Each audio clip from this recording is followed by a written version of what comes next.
Character of the Week, where we take one character and do a deep dive on that character, give you all the badass moments, the top covers, the must-read stories, and of course what we like and don't like. As usual, I got my usual suspects around me, but we have a very special guest star with us tonight, Ryan from Colossus Collector. How you doing, buddy? Welcome aboard. I'm doing great. Thank you for having me, guys. Yeah, no problem. No problem. Our So let's start pleasure. with, yeah, our pleasure right here. Oh, pleasure's on this side of the table, man. Ladies and gentlemen in the chat, when you get in here, please be gentle. This is his first time, so you have to take him to dinner first before we ravage him. Bring some flowers. Ryan, I discussed this earlier. There is a virtue back guarantee situation that I can offer you. Ladies and gentlemen, we are in the pre-show. Be gentle. Hey, we got Richard here. Hey, Richard. Hey, Brian. Richard, what's going on? Good to see you, Richard. Yep. Thanks for coming and playing with us tonight, Richard. Yep. Richard's right here in the pre-show. I know. Well, let's get some information out then. When I'm not here on the Codex Station, you can always find me on YouTube under Sal's Comic Corner or under Instagram as the Slab Guy 77. Ryan, why don't you go next and tell where everybody can find you? Well, guys, you can find me on Instagram at Colossus Collector or on YouTube at Colossus Collector. I have a YouTube channel that I do lots of different stuff, live streams, talking about a lot of X-Men talk, but a lot of Marvel and comic talk. And then, I do videos, content on what I'm picking up and bunch of different random comic related stuff. So I'm happy that you guys could have me on. Thank you. Oh yeah, no problem. It is our joy to have you on, my friend. Yes, sir. Our joy. There you go. The man down below, Dan the Man Kelly, Dan the Art Kelly, the owner of Instagram. Where can they find you? The road manager. Yeah, I'm sitting on my own here now. You're right in the fire. Yeah, you can find me on Instagram at Dan Kelly Art. I always say I post a few times a week, so I'll be posting something again tomorrow. It's either going to be the Deadpool drawing that I did that Jamie had me do for Precious, or this X-Men one I started after we just recently did the Colossus episode, and then X-Men 97's been going on, and Deadpool and Wolverine, and we got the Nightcrawler episode tonight. It got me inspired to start doing this. This X-Men drawing here. You want to bring them front and center really quick there, Tim? No, but I will. Okay, then. Do it. Thank you. So, there it is. Nice. So far, it's got Colossus, Wolverine, Nightcrawler, and I'm going to fill in detail after I get all the bodies in there. And I think I'm going to put Storm up here and maybe something else. You got the right three up front, though. I gotta say, that's my top three right. Are you going to actually put that Avenger the Beast in there? No. See, he's Gary, not an you gotta watch the Tony Fleece interview we did, because we asked him that exact question on whether Beast was an Avenger or an X-Man. But I won't tell you what he said, because you gotta watch. That's all right. That's a I can't wait for y'all to see the episode where Sal and I debated it, because that's one of the favorite things I've done here. I think Sal and I had a blast on that. We did. Hey, look who's in the chat. We got there we go. Pam. Hey, Pam, good to see you. We also have Wes Rebel Scum. And Pam, like always, I want to apologize in advance. The Codex eyes are a-watching. Oh, there's Jamie. Yeah, we started on time, Jamie. All right, Dan, aren't you also the road manager for that guy next to you? Yeah. Yeah, so, after you're done checking out my stuff on Instagram, remember, there's more. I know it's hard to believe, but there's more than just me. There's this guy to my, what is he? My right here. Camera left. Whatever. To the only one that's beside me. As I said before, he's doing it better than anyone else alive. He's not just a man, he's the man. And last year, he spent more money on comics than you made at your job for the whole year.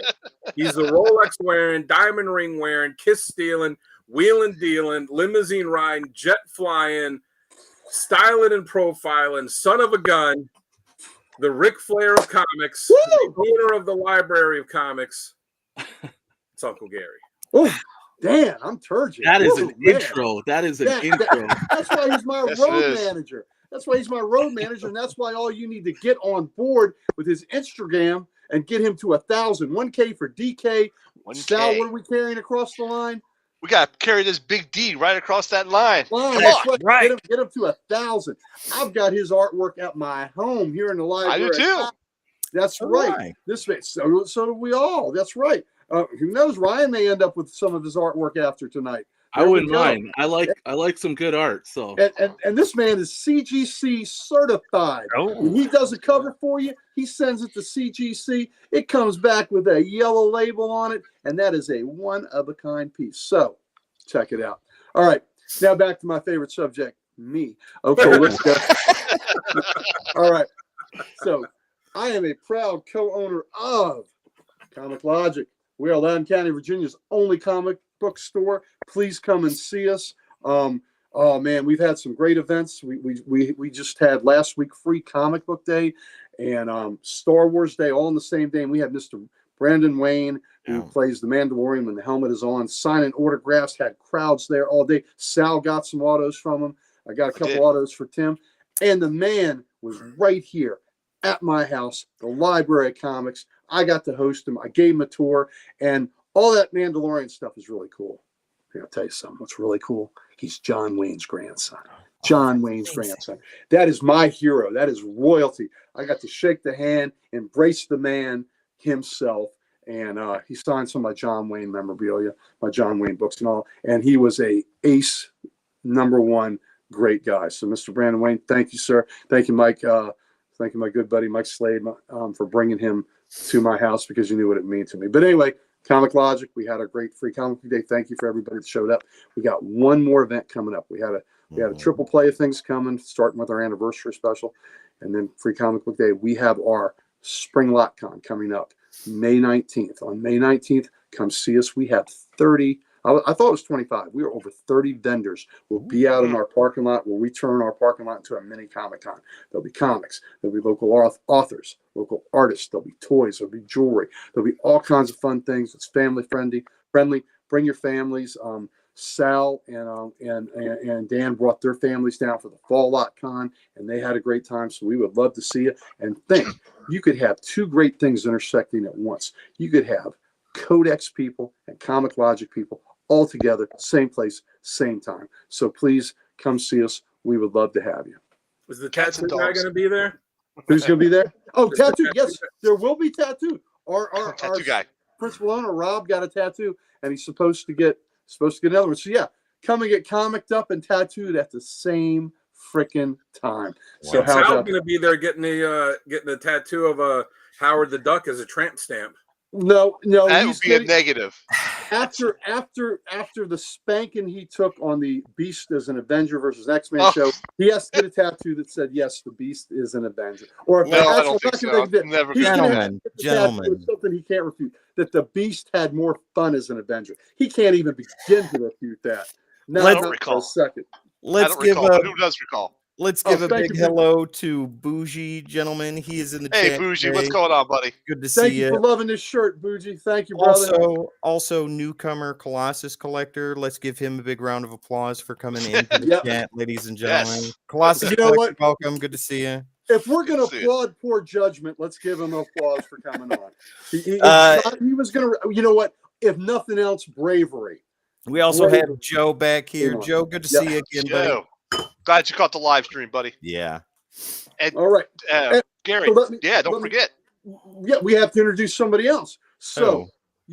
we have to introduce the man with the golden pipes, the larynx of the gods, the Oh, man whose Sarah. voice cuts through the heavens and radiates down upon our mortal plane. When we hear that voice, we stop what we're doing. We gravitate toward whatever screen that it is emanating from because we have to hear every single delicious word that comes out of that golden larynx from the one, the only, Tim the Terrible.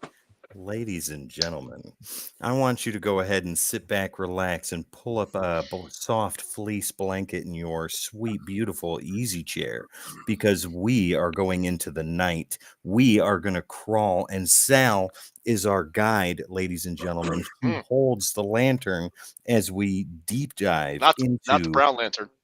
no, as we deep dive into the X-Man Nightcrawler. But before we do that, ladies and gentlemen, I want to let you know that there is a light at the end of the tunnel. You can head over to the Codex Station on your favorite social media platforms. All you got to do is type in at the Codex Station, and that is where we will be. Your favorite social media platforms, like, share, subscribe, and follow. That is the greatest way to help us, this beautiful small channel, grow and blossom into the Hulk 180 we have always aspired to be. That's right. And also, the next morning, ladies and gentlemen, after Ryan has left a roll of quarters on the table, Sal is making a cup of coffee. Dan is drawing you like one of his French girls, and Gary and I are reading the newspaper together. Head over to thecodexstation.com for all your Codex needs, because you're going to need a t-shirt because the one you had last night's destroyed. Thecodexstation.com for all your Codex needs, ladies and gentlemen. What a wonderful site that is, too. Right? It's beautiful. I wonder who made that. I don't know who did. I think it's amazing. It's the guy that had it out in the morgue, Sal the Slab guy. I bet it was the Beast while he was an X-Man. Joe, you're asking, is Kurt more of an X-Man or an Excalibur member? We will get into that in the show proper. Oh, yeah, definitely. That's a good question. Oh, this could hurt Sal too. All right. All right. Enough joshing around. Enough joshing around. Are we ready to kick this sucker off and dive into this character? Yes. Let's put a foot in this show. Let's get going, baby. Ooh. Do it. Let's do it. Tim, kick us off. Ladies and gentlemen, I like dirty talk from Gary as much as the next guy, but we're going to have to sit back with some groovy bass tones, about 30 seconds plus 20 seconds of some awesome intro that Sal made. Sit back, relax, get ready, because we will be right back. Oh, whoops, wrong button. There we go. Yeah, hit the right button. There you go.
That is my favorite one yet. Oh, yeah, let's see what he did there. Yeah. Cool. Yeah. The Nightcrawler. That's all right. All right. Welcome back, ladies and gentlemen. This is the Codex Station's Comic Character of the Week, where we're taking one character, doing a deep dive on this character, and we're going to give you all the badass moments, the top covers, the must-read stories, and much, much more. As usual, I have my usual suspects in crime, but I've got a special guest star right next to me. It's Ryan from Colossus Collector. How you doing, buddy? Good to see you. Glad to have you on board. It's great to be here. Thank you for having me. Awesome. Yeah, man. Anytime. Down below. Ryan, is that a Nightcrawler? Were you trying to be like I was the Nightcrawler? Nightcrawler. You were trying to do a Nightcrawler thing, weren't you? I wasn't sure if it was that or a sexual technique, because either way, I'm really interested. Live long and prosper, guys. Live long and prosper. That works too. That works too. Yeah. Down below is Dan the Man Kelly. Next to him is the Ric Flair of comics. Woo! And of course, our golden pipe master himself, Tim the Terrible. Hello. Thank you, Richard. That's exactly what I was going for. The swashbuckling, the music theme to that. Thank you so much for that. Right. Hey, Snoop, what's going on? Chris, way to join the party, brother. We got a full house today. Nice, nice. So, as you can tell, we're going into Nightcrawler. So, Dan, why don't you go ahead and give us the info on Nightcrawler? All right, well, he appeared all the way back in May of 1975 in Giant Size X-Men #1. Had first appearance of one or two characters in it. Just Mhm. minor issue, whatever. Come yeah, on, yeah, move it on. whatever. Created by the great team of Len Wein and Dave Cockrum. Nice. That was Oh, I'm something. already jealous. I'm already jealous. What was the grade Gary, on it? what's your High five. 5-5. Wow. Gary, what's your run of X-Men? Yeah, Gary, what's your run at X-Men? My X-Men run Unbroken. Yeah, the Yeah. Unbroken one. My Unbroken run of X-Men starts at 1. God almighty. That's my goal for the year. That's the one I want. That's the Oh, all right. It's a good goal to have. And here, quick trivia question: do you know when Dave Cockrum first Oh, Pam. created no. Nightcrawler? First created Nightcrawler. What it wasn't for X-Men. I'm I done. know Gary knows this. Do you other guys know? I don't know exact facts, but I know it was when he was working for DC and it was for a different team, and it got rejected, and he brought it with him to Marvel. And Storm. And the one that became Tim, Sal, do you know what the name of that team was? I know as much as Ryan does. He was about to be for DC. But Wait a minute, rejected. I can help. Oh, wait. Wasn't it Go get the Doom issue. Patrol? Go ahead and get the issue for us. There you go. It's not Legion the of particular Superheroes. issue, but that's the team. It Legion was of Superheroes. Oh. he had proposed to create a spin-off of Legion of Superheroes called The Outsiders. Nothing to do with Batman and the Outsiders. It got rejected, so he kept the character when they went to Marvel. He brought it when they were creating the new X-Men. When they decided that it was going to be an international team, that's when they said, okay, well, we'll make him German. Makes sense to me. Das is good. Das is good. Yeah. So as far as his origin goes, he's had one of the more, let's say, screwed up origins in comics that has been retconned a few times. So what the current version of it is Kurt Wagner was born not with his mutant powers, but he was born with his looks: the blue fur, the hands, the feet, the tail, the eyes, the ears, all that. And he was the child of Mystique and Destiny. Mystique had shape changed into a man so she could impregnate Destiny, who carried Nightcrawler. Mystique also used her shape changing powers to make it look like she was pregnant for the man that she was married to. And Destiny was taking the place of her maid. After he was born, Mystique took him into the woods and was going to escape and went back to get Destiny. She was already gone. And then she went back to get Kurt, and then he was gone. He was found in the woods by Margali. I'm not even going to accept the last name. Well, let me ask you this. Argos. Does that mean Kurt was Destiny's child? Is that what I this see means? what you did there. I see what you did there. So she took him. He was raised in the circus where he became a star acrobat. She was a witch, basically, and she performed in the circus as a fortune teller, to kind of hide. All the people thought that the way Kurt looked, all the audience members thought that was just makeup and he was a normal person. He was a star acrobat.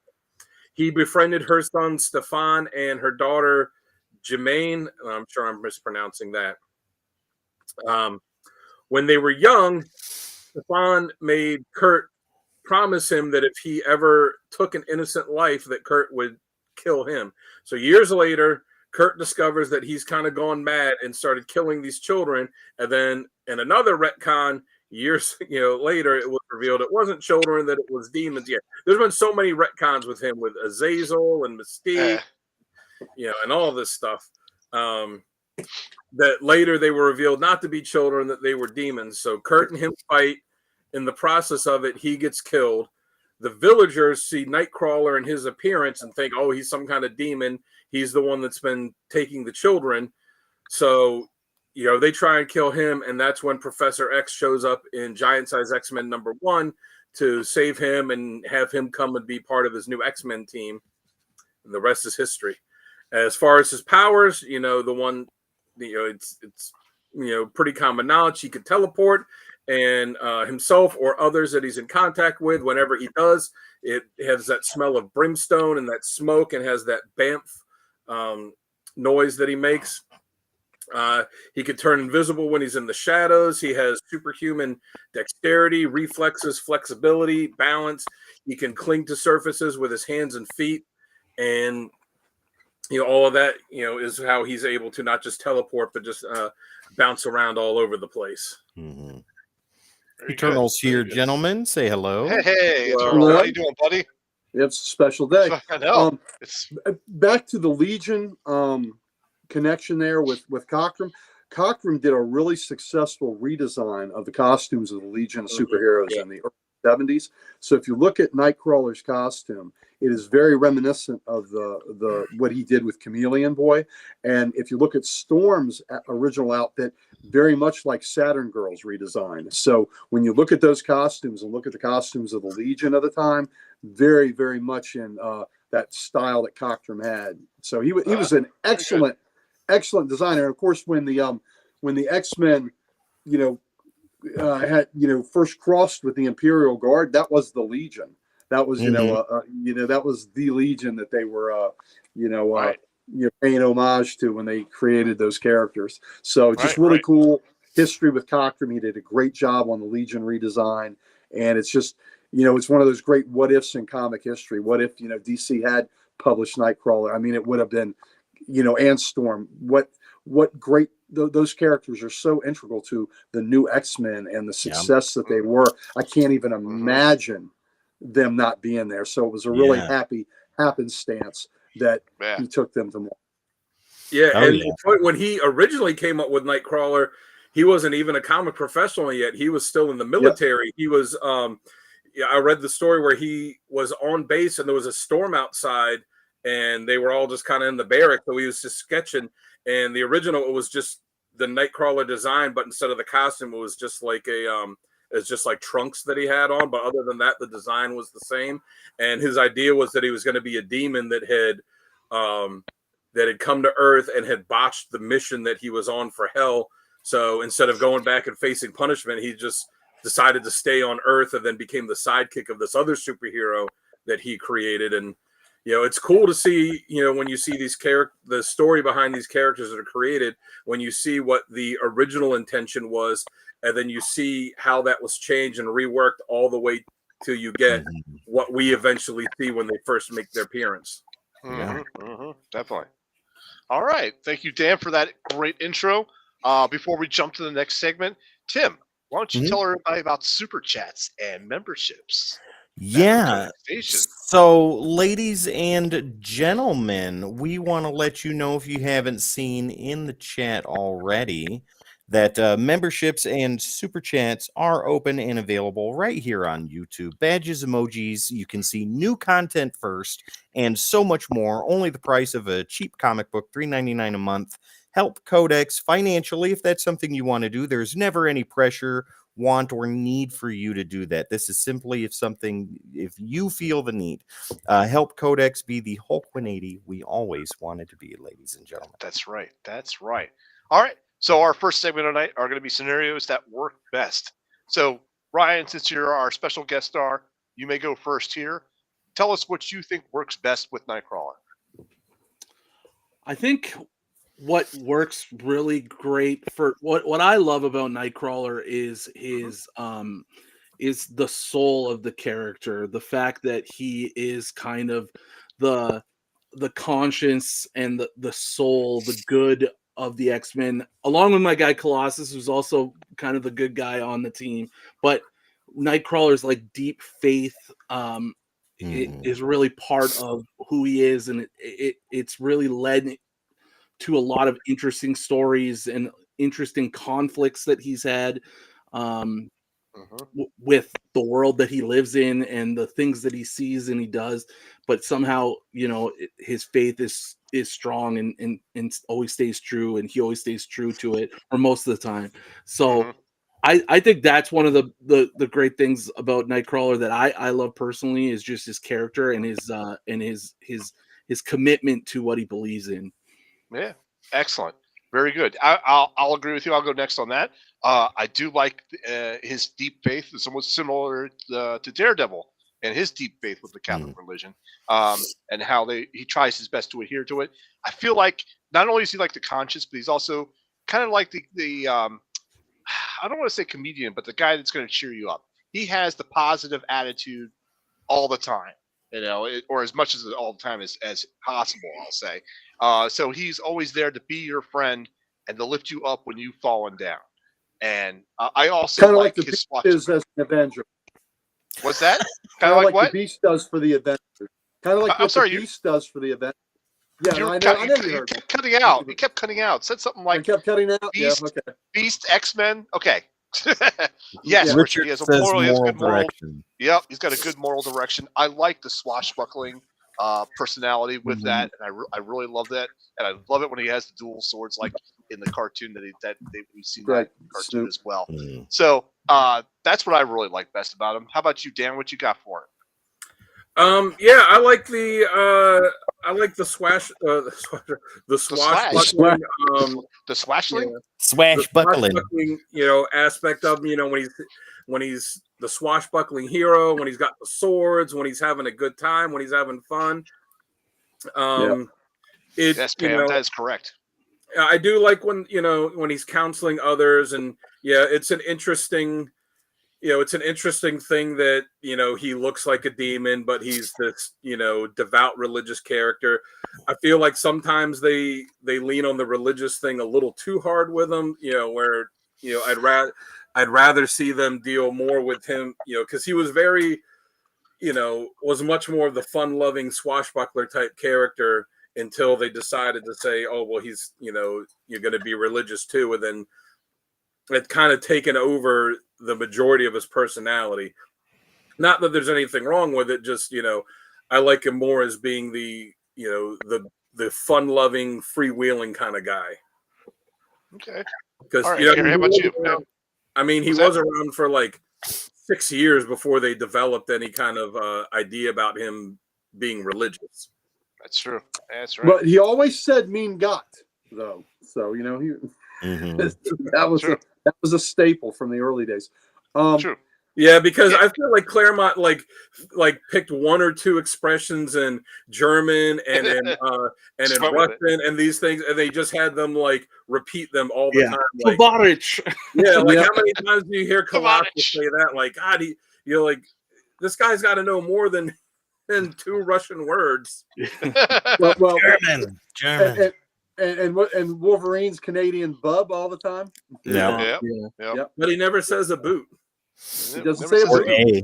Or offense. Or A. Common misconception. Z. Yeah. We got a Canuck here with us, so we got to be careful. Careful what you say. Yep, that's true. But he's going to be so polite about it. You know what I mean? I love Brian Adams. And if I do anything wrong, I'll definitely apologize and say sorry. Don't even worry about that, Ryan. You don't even apologize for anything on this show. Okay? Ryan, the only thing you did wrong was get involved with this group. That's the only thing. Negative. Because once you're in, you're in. Yeah. There's no going out. You are now an honorary Codex member. It's like the Hotel California, buddy. You can check in and we'll check it out. Yep, that's right. All right, good stuff, Dan. Do you have any more to add, or what? Can I flip it over to Gary? No, you go ahead. All right, Gary, tell us what you like. Well, with our favorite Canadian that we have with us today, I'm going to agree. Colossus, your boy, is the heart of the X-Men, I believe. Mm-hmm. This guy right here is the soul. He is the soul of the team. He is not just the conscience, but he is the soul. He is the somebody said the moral center, and he is. Yeah, Richard. And I do like him as a man of faith, but he can be a man of faith and a swashbuckler. In one of the storylines we'll get to later on, he was in heaven swashing all the buckles he could do. And even though he's a priest, he practices celibacy like Daredevil does. So he is when he's doing those things, he's a smash buckler because he is unbuckling and smashing. So that's what he does. So he is getting it done with the ladies. So he's also definitely like a hopeless romantic too. Yeah, he is.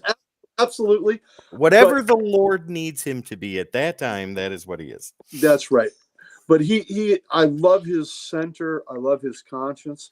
And we've talked a lot about the great friendships in comics, and we've always like to me and on this station we've talked about how Wonder Man and the Beast is one of the greatest friendship in comics. Blue Beetle and Booster Gold, great friendship.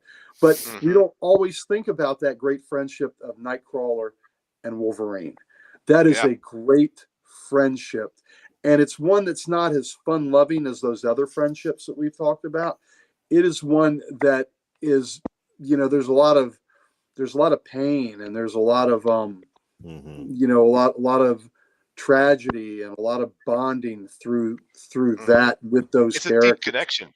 It is a very. I'd throw Colossus in there with him because I always think of like they're the trio: Wolverine, Colossus, and Nightcrawler. Like I always think of the three of them as as being the three buddies that do stuff together. There's a lot of deep respect between those three characters. I see Colossus with those two not so much a friend as a little brother. That's how I see Colossus with those guys. I see them more like they're the two friends, and Colossus is the little brother that tags along, and they look out for him. Even though he's taller and bigger. And sometimes you need to let the Juggernaut kick his ass. Yeah. Hang back, Kurt. Let them drop a bar on him. Yeah, that's right. All right. Sometimes he's got it coming. He's got some heart, though. Yeah, got heart. But he's got heart. He's got heart. That's right. That's what Juggernaut said. Tell the kid he's got a lot of heart, So, but I just think the Wolverine Nightcrawler friendship is just a pivotal part of that X-Men group, and I love it. So, that to me is part of the lifeblood of that team is those two. So, a man of faith, the soul of the team, and a guy that's got a joy to be. In everyday living, and even the darkness that's around them, he can somehow find the goodness in life and the goodness in people. So that's my take. That's how I like to see the furry elf, and his wonderful relationship with Kitty. How Kitty was afraid of him at first, and then grew to love him as like a beloved uncle. And grew to have such respect and such a caring, feeling for him. Absolutely. So that's my take 100%. On. Yeah, which that didn't even really start until they all thought that he died in annual number 4, and she was like, "Oh, I wish I hadn't been so mean to him." Like, "Oh yeah, he's back." That's right. All right, Tim, how about you? What do you like best about him?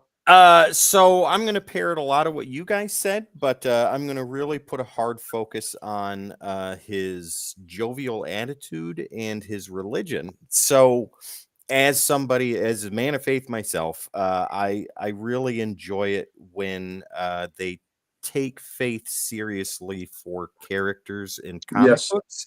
When they don't overdo it and they don't make it incredibly preachy or anything like that, but having faith for that character is a major cornerstone of who they are as they're portrayed on page.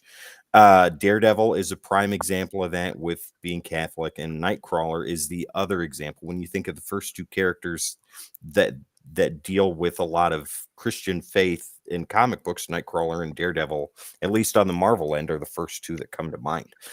I love the fact that he does not shy away from being religious, and he doesn't treat it as something to be ashamed of, but more something to be proud of and humble at the same time. I know that's an oxymoron, but Kurt pulls it off. And on the same end too, right? He's unbuckling the swashes and all that stuff. He is a ladies' man. Even though he's a priest, he's a man of the cloth. He still falls for temptation. His attitude is incredibly upbeat, even in the face of direct and indefinite danger. Pam says, to be fair, I'd be scared of him at first. Yeah, absolutely. I think anybody would. And he knows that, right? Like in X2, the movie, he knew that right off the bat. Once he was out of the mind control thing and stuff. That's why I use that image inducer all the time too, Yeah, because exactly. he knew that. And just one thing about his faith, Tim, I also love the fact that, like a lot of us, he questions his faith. Exactly. He's not he's not so devout that he's blinded. Like he questions it on a regular basis, as he should. But Yeah, exactly. But his jovial attitude, Ryan, Gary, I think you guys said that he is the soul of the X-Men, and that is 110% true. I mean, without him, they'd just be a team, but with him, they have spirit, they have motivation, they have determination. And when the chips are down and you're hiding behind the rock and the Sentinels are blasting lasers, who's standing there bamfing right next to you saying, "My friend, what are you doing down here on the ground? Get up, we've got Sentinels to fight." And Why do you sound Italian there? Who knows? It doesn't matter. They're close, they're near. The point is You're a real that, talented mimic there. thanks guys, that's Hey, look, my I got to give it to Sal. He knows Italian. Yeah, I do. Give him an accent. I can't refuse. Either That's way, right. Hey, Phil, what is it you call what is it you call an Italian ghost? It's a gabagool.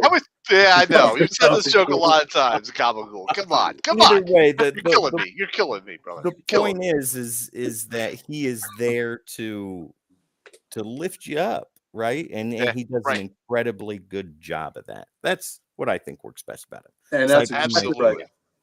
It brings a lot of depth, right, to the team. Yeah. You know, like the relationships just feels a lot meaningful when he's around and he's part of the team. Any team he is on, you know that you have got the beginnings of a very solid family connection there. Mm-hmm. Yeah, because absolutely. if it's not there, he will start it. Absolutely. Yeah.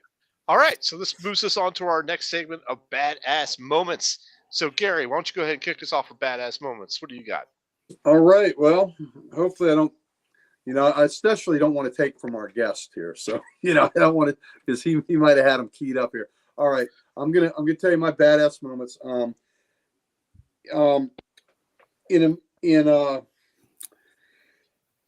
think we're all probably gonna have this one, is where he saves Hope from Bastion by teleporting her away. But to do that, he has to teleport into another being, and Bastion's arm is through Kurt's chest cavity, and it ultimately kills Kurt, but he gets Hope away, and she is the X-Men's Messiah. They need her to, for the species to survive. So that was so pivotal. He knew what he was doing.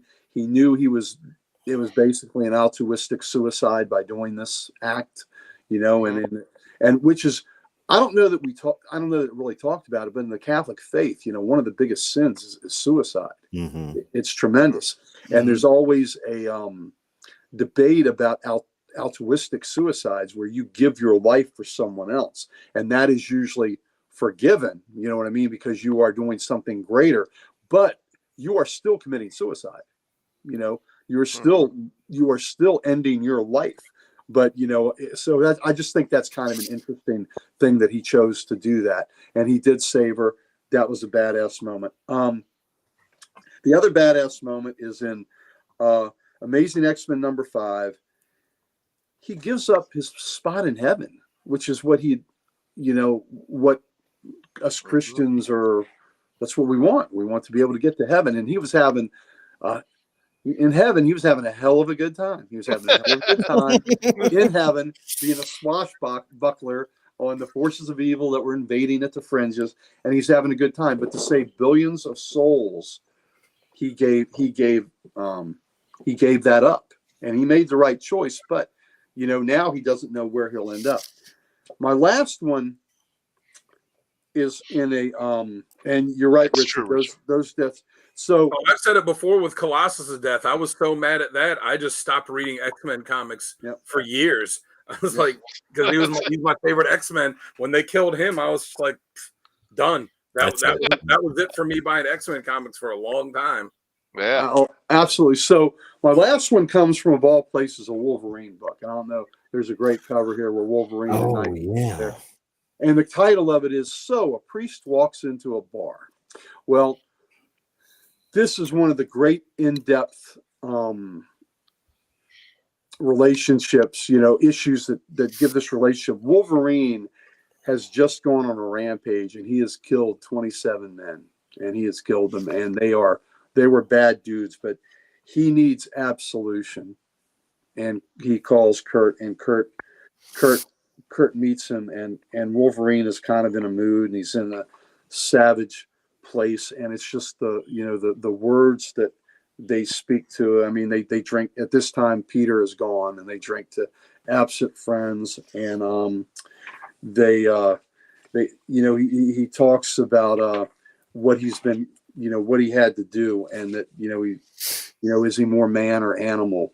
And at one point, I just story time with Uncle Gary. I just need to read you some of these, where he tells him that he has killed 27 men, and he's asking, basically wants to get absolution, and Nightcrawler saying, I don't advocate it, of course, but I would point out that every Judeo-Christian religion has murder in the basic text. Cain slew Abel, and thus the world knew murder. One could argue that murder is as natural as dying of old age. And Logan says, you don't really believe that. He goes, I'm no longer sure what I believe, my friend. My gap of ethical and theological theory is slipping, to say the least. As a result, I'm often forced, to rely on the facts as I know them. Actions always speak louder than words. You know that better than anyone. Your actions have always marked you to me as a good man, as an honorable man. And Logan says, 3 days ago, I killed 27 men. And Nightcrawler, is kind of stunned, but he says, not much to say, huh, Elf? And Kurt says, you were enraged? And Logan says, all the way to the bone. And these men, they have earned this rage. And Wolverine says, you looking to give me an excuse? He goes, no, my friend, I'm trying to understand. And he says, because if you tell me that these 27 men were innocents, all, then you are everything you always feared yourself to be, and you would have to be stopped. And Logan says, and you'd stop me? And Kurt says, no, but I would die trying. Bam, badass. And this comment by Richard, after you reading that, how can you not be romantic about comics? Right. So true. So to me, that's impressive. So Ryan, when we come here and we do these big, badass moments, I kind of like to find a small moment, right? That's a small moment. That's just two guys in a bar, but it's dead serious. And the look on Kurt's face, when Logan said, Logan says, you'd stop me. And Kurt says, no, but I would die trying. Oh, and he would. He would. So, and it would kill him on the inside to have to go. And I mean, it goes back to his brother, Stefan. Yep. He had to do the same thing. His brother basically asked him, if I ever go to the dark side, promise me you won't allow me to go further. And he ends up following through. Absolutely. And I recommend this issue. It might be seen later in the show, but I recommend this issue just to see it, because this is just a beautiful, this is beautiful. At the end, Logan says, I'm not an animal. I'm not. And Kurt says, I know, my friend. I know you aren't. And Logan just says, I'm not. Wow. What, comics are funny. Yes, it's powerful. Comics are funny books, right? Funny books, my ass. That conversation, that whole issue is pretty much just this the main meat of it is just this conversation. Wolverine needing absolution from his friend who's a man of God, and Wolverine just needing to hear that he's just not an animal. Yeah. And it is. Oh, Pam, absolutely. Yeah. Comics have made me cry, but to see that love and to see that friendship, but just back to the badass moment, Nightcrawler, no one, he has no chance to stop Wolverine if he was in that mode, but he would die trying. Yeah. And there's no, he didn't stutter.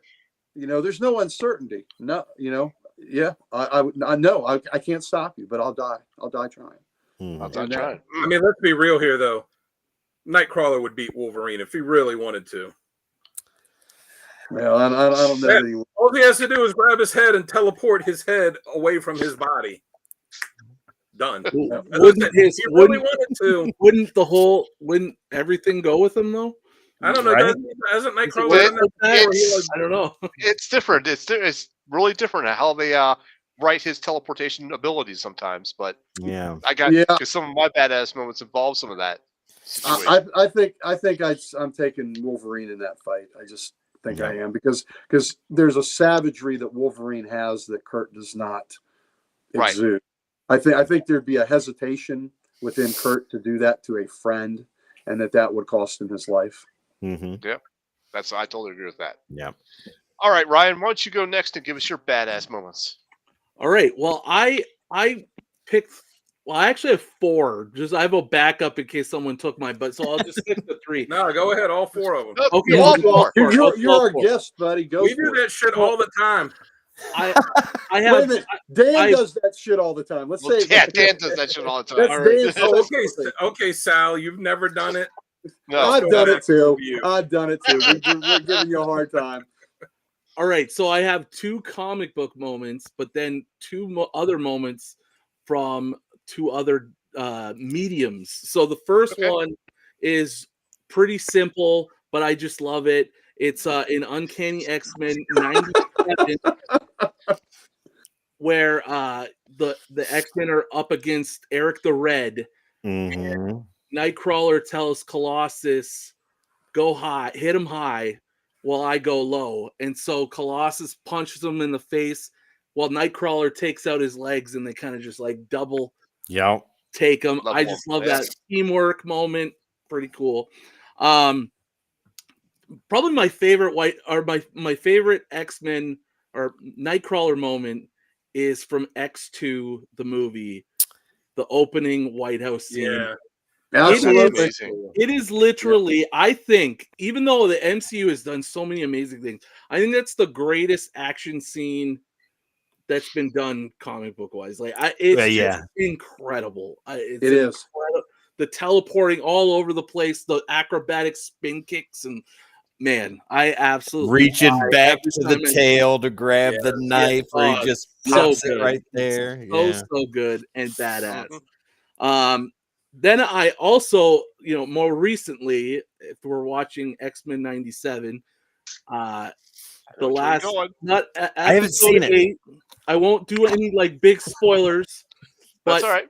they're fighting a number of bad guys, and Nightcrawler and Wolverine kind of team up, but Nightcrawler just starts teleporting and slashing with swords and teleporting these bad guys in and out of rooms, and it is quite incredible. Wow. So if you haven't seen episode 8 of X-Men 97, quickly go see that soon. And then my final moment's a little bit more akin to what Gary was talking about, where it's a little less of a action sequence and more about the moment itself, although there's a bit of action, and that's from House of X 4. The X-Men go up to the Orcus Master Mold station near the sun, and Wolverine and Nightcrawler have to sacrifice themselves by teleporting outside the space station to destroy the station, destroy the Master Mold, and they have this real intimate moment about where they're going to go after this, and it comes back to faith, and Nightcrawler just tells Wolverine, "Look for me on the other side," and then they teleport, and Nightcrawler vaporizes in the heat of the sun instantly, while Wolverine, because of his healing factor, can maintain, his life for a little bit longer while he does the deed of basically destroying this station or disconnecting the Master Mold. And it's a pretty powerful moment. And anyways, those are my badass moments. I like that last one a lot. Again, a small moment, but great. All right, Dan, why don't you go next? All right. Well, like Gary, I also had in was it Amazing X-Men 5 when he gave up heaven to to save the day. I also had in X4, it was X-Force Volume 3, 26, where he died saving Hope. So he was going to teleporter, and then you see this panel where Bastion goes like, I forget exactly what he says, but he's mutant protocol in effect, and that's when he predicts that he's going to appear. So he punches. So when Nightcrawler reappears, he reappears where his arm is, and he was like, "Oh shit!" So he still, even with that there, he grabs Hope, teleports her away, and then he's there with like Bastion's arm stuck out of him, and he dies saying like, "I believe in you." So that's pretty powerful for her. But that, I also had Uncanny X-Force 24, which is it's not our Nightcrawler, it's the Nightcrawler from Age of Apocalypse, who was fighting the Age of Apocalypse Iceman, who had gone bad and was just putting the beat down on him, and finally beats him by teleporting him into this like boiler room where there's not enough moisture in the air for Iceman to be able to do anything. And they're like, all right, we're gonna fight each other, no powers. Nightcrawler beats the brakes off of him, and then kills him by taking his body of ice and throwing him in the furnace to melt. Wow. That's And then I also had like as you guys say, the lower tier, or not the lower tier, but like the quieter moments, and like both of yours, mine also involves Wolverine, and it's from Wolverine Weapon X issue 16. So this is right after Nightcrawler has died, and it's shown, he's only in the issue in some flashbacks with him and Wolverine, like when they first joined the team, and then a little bit later on as their friendship develops. And it's shown that there's this, that he's said something in his will about what he wanted Wolverine to do, whereas there's this great big handmade grand piano, it's like antique German-made grand piano, and he wants Wolverine to deliver it to this monastery that Nightcrawler had been at, and you can't there's no roads that go to it, and you can't fly there, you can't have a plane there because there's nowhere to land anything. So Wolverine, basically they drop him in the jungle with this it's a huge grand piano, and Wolverine they just have to wrap it up to protect it and just sling it on his back, and he has to make his way through this jungle. And then when he gets to the bottom, the monastery is on top of a mountain, he has to just again strap this grand piano on his back and trek it up this mountain. And the issue goes through the stage of him like, all right, I'm gonna do this, and him wanting to give up along the way, and him saying like, no, this was Kurt's last wish, and all of this stuff. And then he finally makes it up the mountain to deliver this grand piano, and the monks are like, oh, what's this? And he goes, yeah, this is from and I don't know if you guys read the issue, and the monk goes, that's great, but there's no one up here that plays piano. He's like, what? And he goes, yeah, none of us play a piano. Like, there was someone that did, and then they figured out Nightcrawler was there, for a while with them. And then there's a callback to something earlier in the issue where they're fighting this, in the danger room, and there's this little piece of circuitry that from a sentinel or something that Wolverine had cut out, and they have this kind of conversation about that, and he says this will be all that's left after you die, and then the saying that Nightcrawler needs to toughen up. And then when he gets to the top there, the monk said, oh yeah, he was here, and he said that somebody would come here one day, and that I would know who it was, and I should give him this. And then he unwraps it, and it's like that same piece of circuitry they had from back then. And then Wolverine just reflects on like the lesson that Nightcrawler was teaching him about doing all of this stuff. Mm-hmm. Good stuff. Yep, definitely good stuff. All right, Tim, why don't you go ahead and give us your moments, and I'll wrap that up. So I'm not going to shy away from moments that have already been used. I want to talk about this again.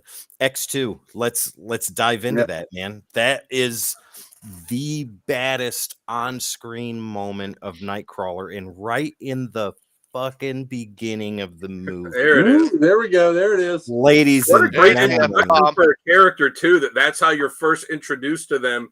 Right? Oh my God. I remember sitting in the theater watching that, and I'm like, yes, Nightcrawler. I mean, I knew he was going to be in there, but not right in the damn beginning. And then you see him just go bam, bam, bam, bam, taking out Secret Service agents with his tail, with his arms, with his feet, punching and kicking. And that one slow motion scene where he went from here to here to here to here, and it was all just twirling around so damn fast. He's doing spin kicks and stuff. Oh, it's so good. Oh my God. And then the tail, when he gets on top of the president and he just and he reaches like this and the tail comes up and pops that knife in his hand. I was like, holy God, what is happening right now? Cumming was so great in that role too. It's such a shame that it was one and done for him in that role. He was so perfect. I loved every bit of that.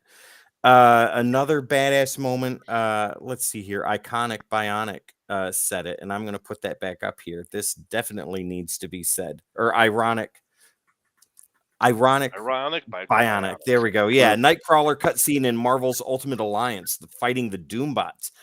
That in itself is amazing. Also, if you haven't played that game, ladies and gentlemen, Xbox 360, PS3, computer, whatever, go play it just for the cutscenes. That is so awesome. And him just doing what he does, going around taking all these Doombots out. It is fantastic. Excuse me. And then any comic book he's in is a badass moment. Either when it's something down to earth, or when he's part of this grand, spectacular beatdown of any character, or when he's being told not to go into the fight by one of his friends so another of his friends can get a lesson taught to him. Yeah. Yes, indeed. All right, so I'll wrap up this segment, and you guys took like every single one of my top ones, but luckily I've got a B-cut list, which I'll share with you. Don't shy away from what we've already talked about. No, because I want to bring up some other moments, and I'm going to bring up this one. This is during the Age of Apocalypse, where he teleports a part of a Proud Star's finger off. So the scene is like there is an argument going on, and Proud Star's like waving the finger in his face, and he just kind of grabs it like this, and then teleports. And he just takes the guy's finger right off, and then when he comes back, he just kind of drops it right there in front of him. So, I guess he can do the head thing. Maybe I'm coming around. That's why I said he beats Wolverine. He teleports his head off. He grabs him, teleports like 3,000 feet in the air, drops him, and then teleports back down. Like, right. You toil with him. He's like taking limbs and like. Yep. Yeah. So, yep, absolutely. So the next thing I'm going to talk is another teleporting issue or another teleporting scene. It's not so grand, but in the grand scheme of things, it was way back in X-Men 147 where he teleports out of Doom's castle. Doom has them all captured in certain rooms. Wolverine's in some psychedelic room where he can't, trust his senses. Nightcrawler's in this completely, like, almost I want to say dark room, but he doesn't know where he is. He doesn't know how deep he is. He doesn't know how far the castle goes. So he just literally just takes the chance and says, I'm going to teleport as far as I can go. And goes about, 2 miles high, I think, in the air. Wow. It just appears in the air, and it's in the middle of a raging storm. So he has to, as he's gliding down, he manages to catch an updraft so that he could, like, almost stop in the air, teleport again to get down to the water. Because if he teleports at the current speed that he's going, he's going to end up doing that speed wherever he ends up. So he was trying to, like, bleed off the speed. That's really cool to think of that. To think about, like, okay, if he's teleported, if he's at that speed and he teleports, he's going to still be traveling at that speed. I love that detail. Yeah. Yep. That was some great detail.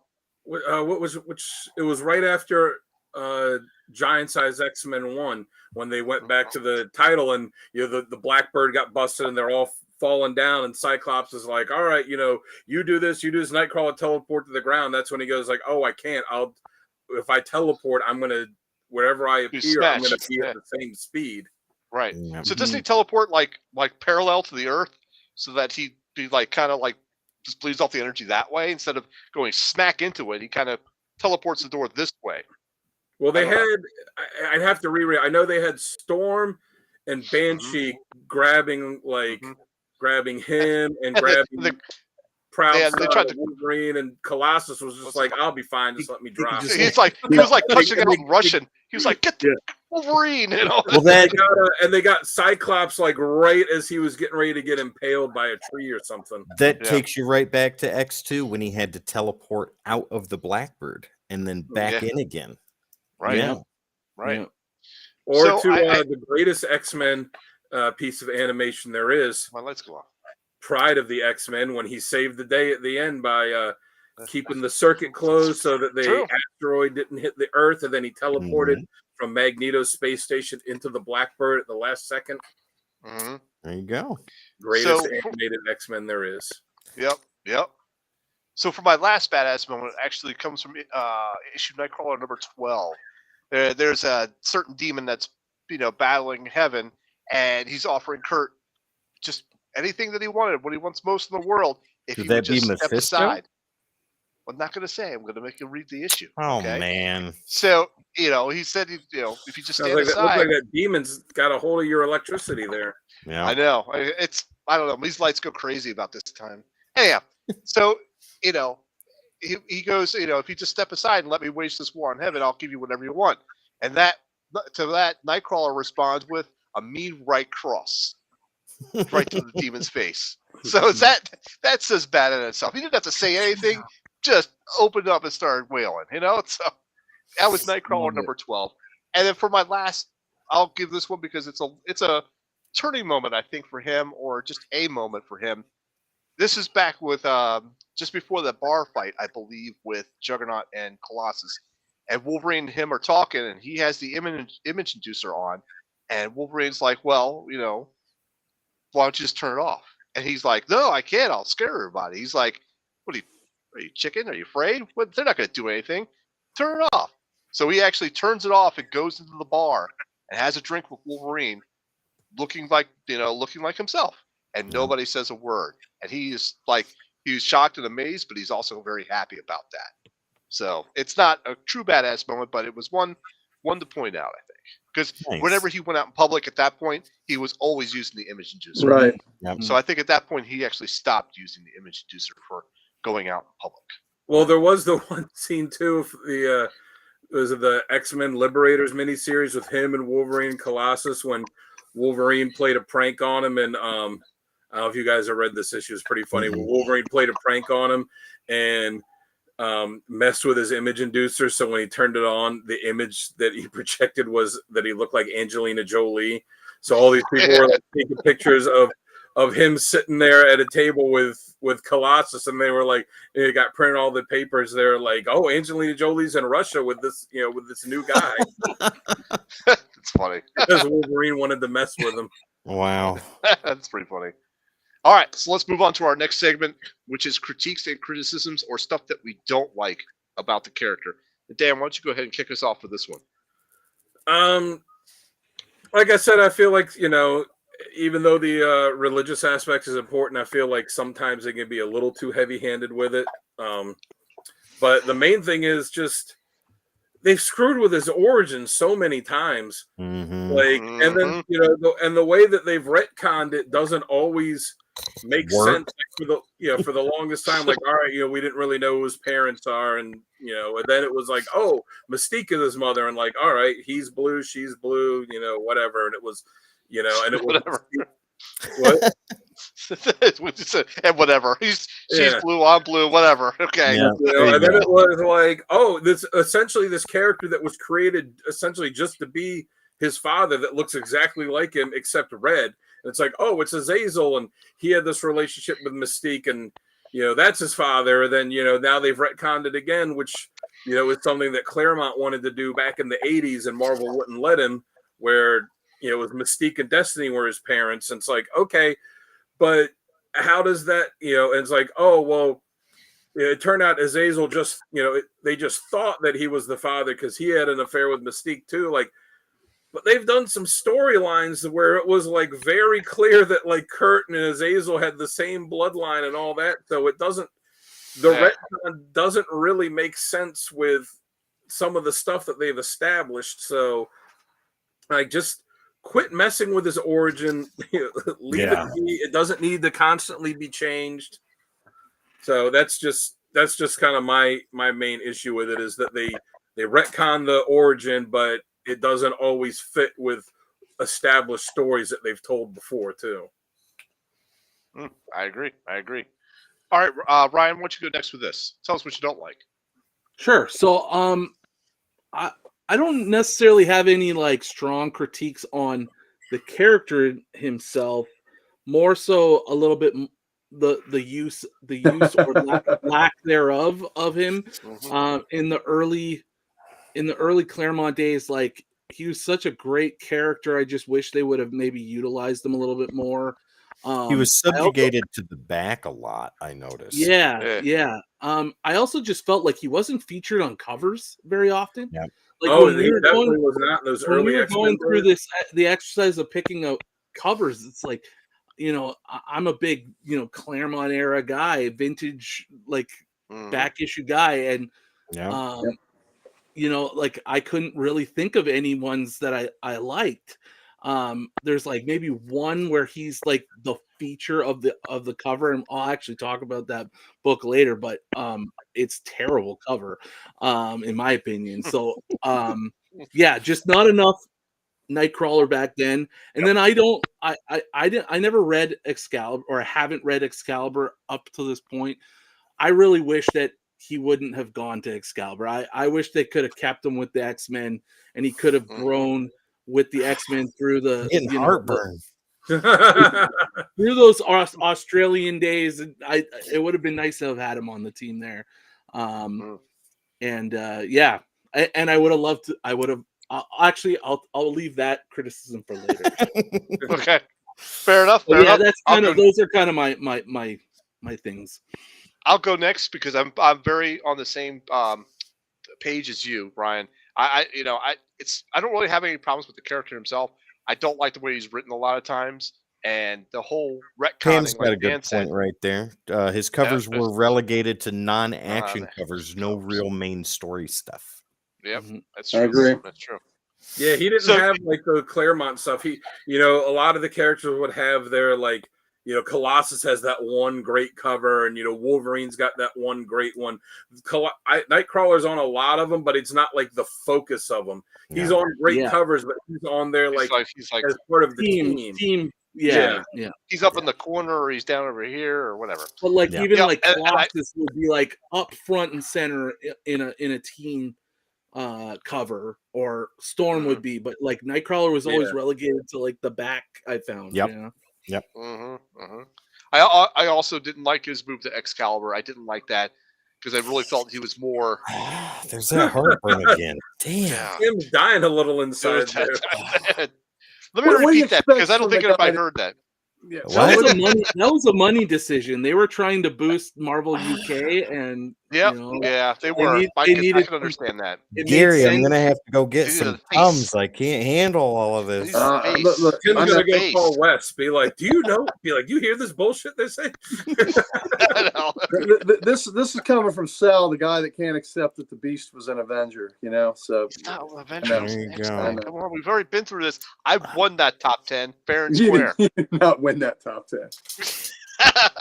You didn't win it by hook or crook either. No. Well, it sounds like you and Tim are going to have to do a top 10 on whether Nightcrawler was part of X-Men or part of Excalibur. I'll win that one too. I'll let Sal win that one. I'll just say I didn't like the move to Excalibur. Okay, how's that, Tim? Does that feel better? It's your opinion. It's wrong, right. But it's still yours. And I'll fully admit, like my tone could definitely change once I read Excalibur. But that is very true. Having not read it, I really do wish that he was with the X-Men.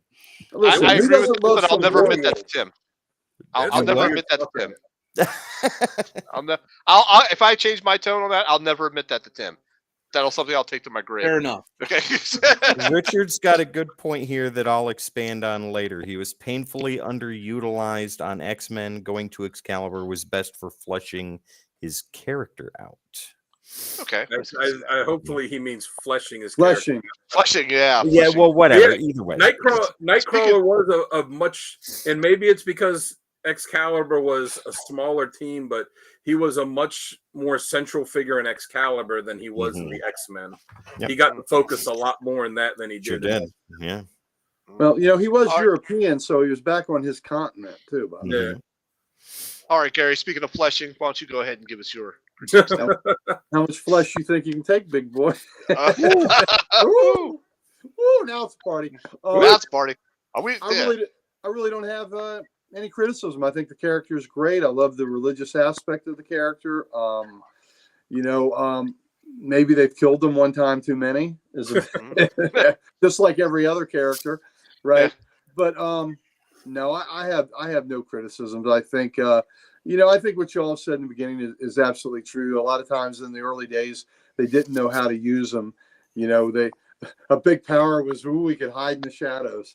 Yeah. You can teleport. We got a lot of those. Yeah, exactly. So, I think the modern iterations of them, there's, and you know what? I'm okay with the retconning of the origin.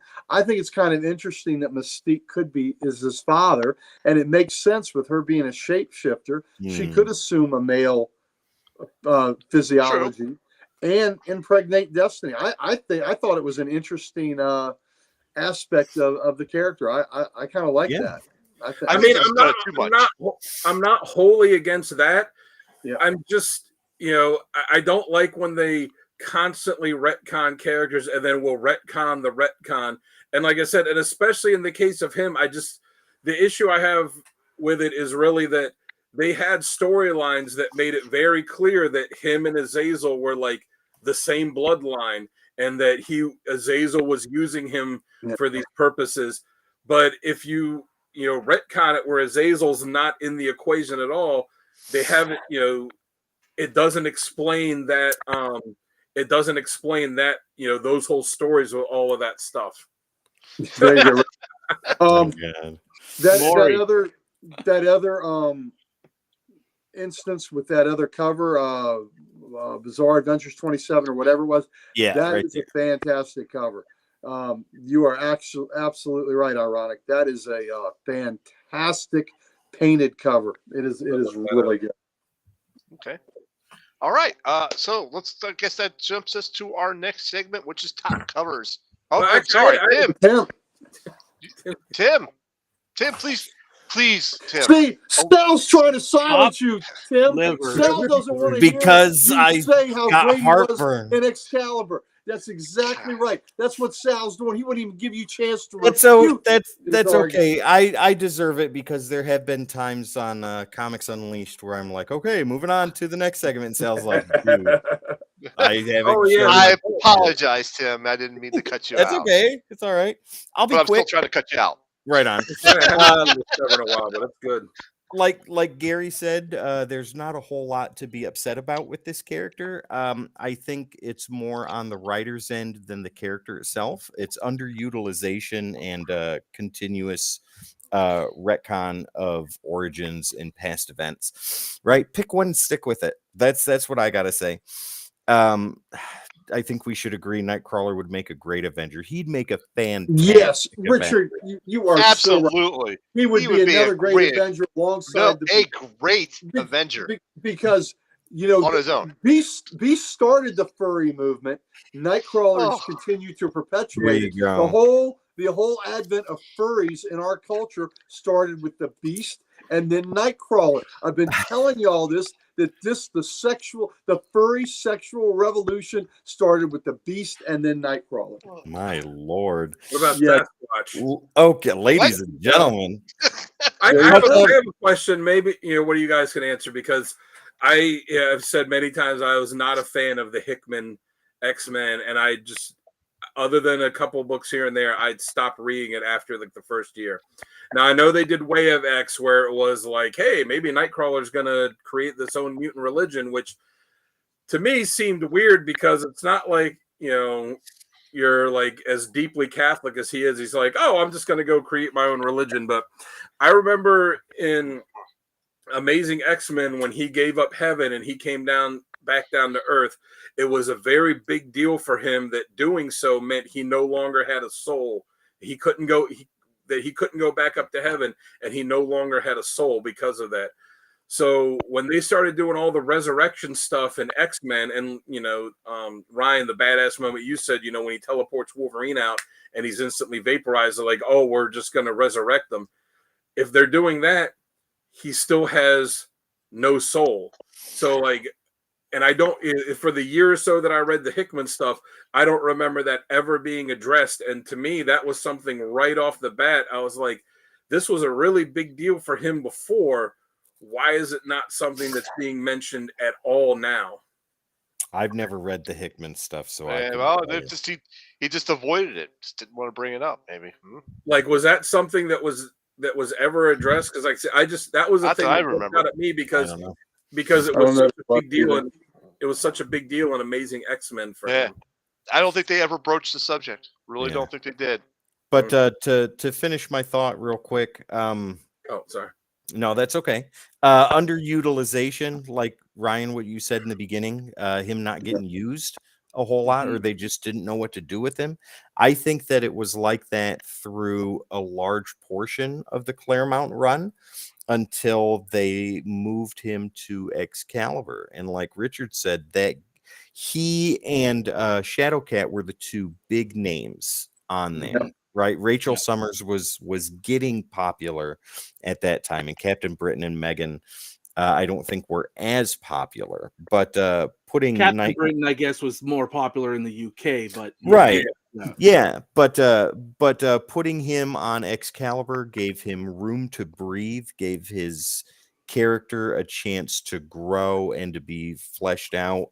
And there were a lot of Nightcrawler centric stories written by Alan Davis in the Excalibur run. And he led the team for a while too. Yeah, absolutely. Yeah, and created his own team on there too. The N-Men?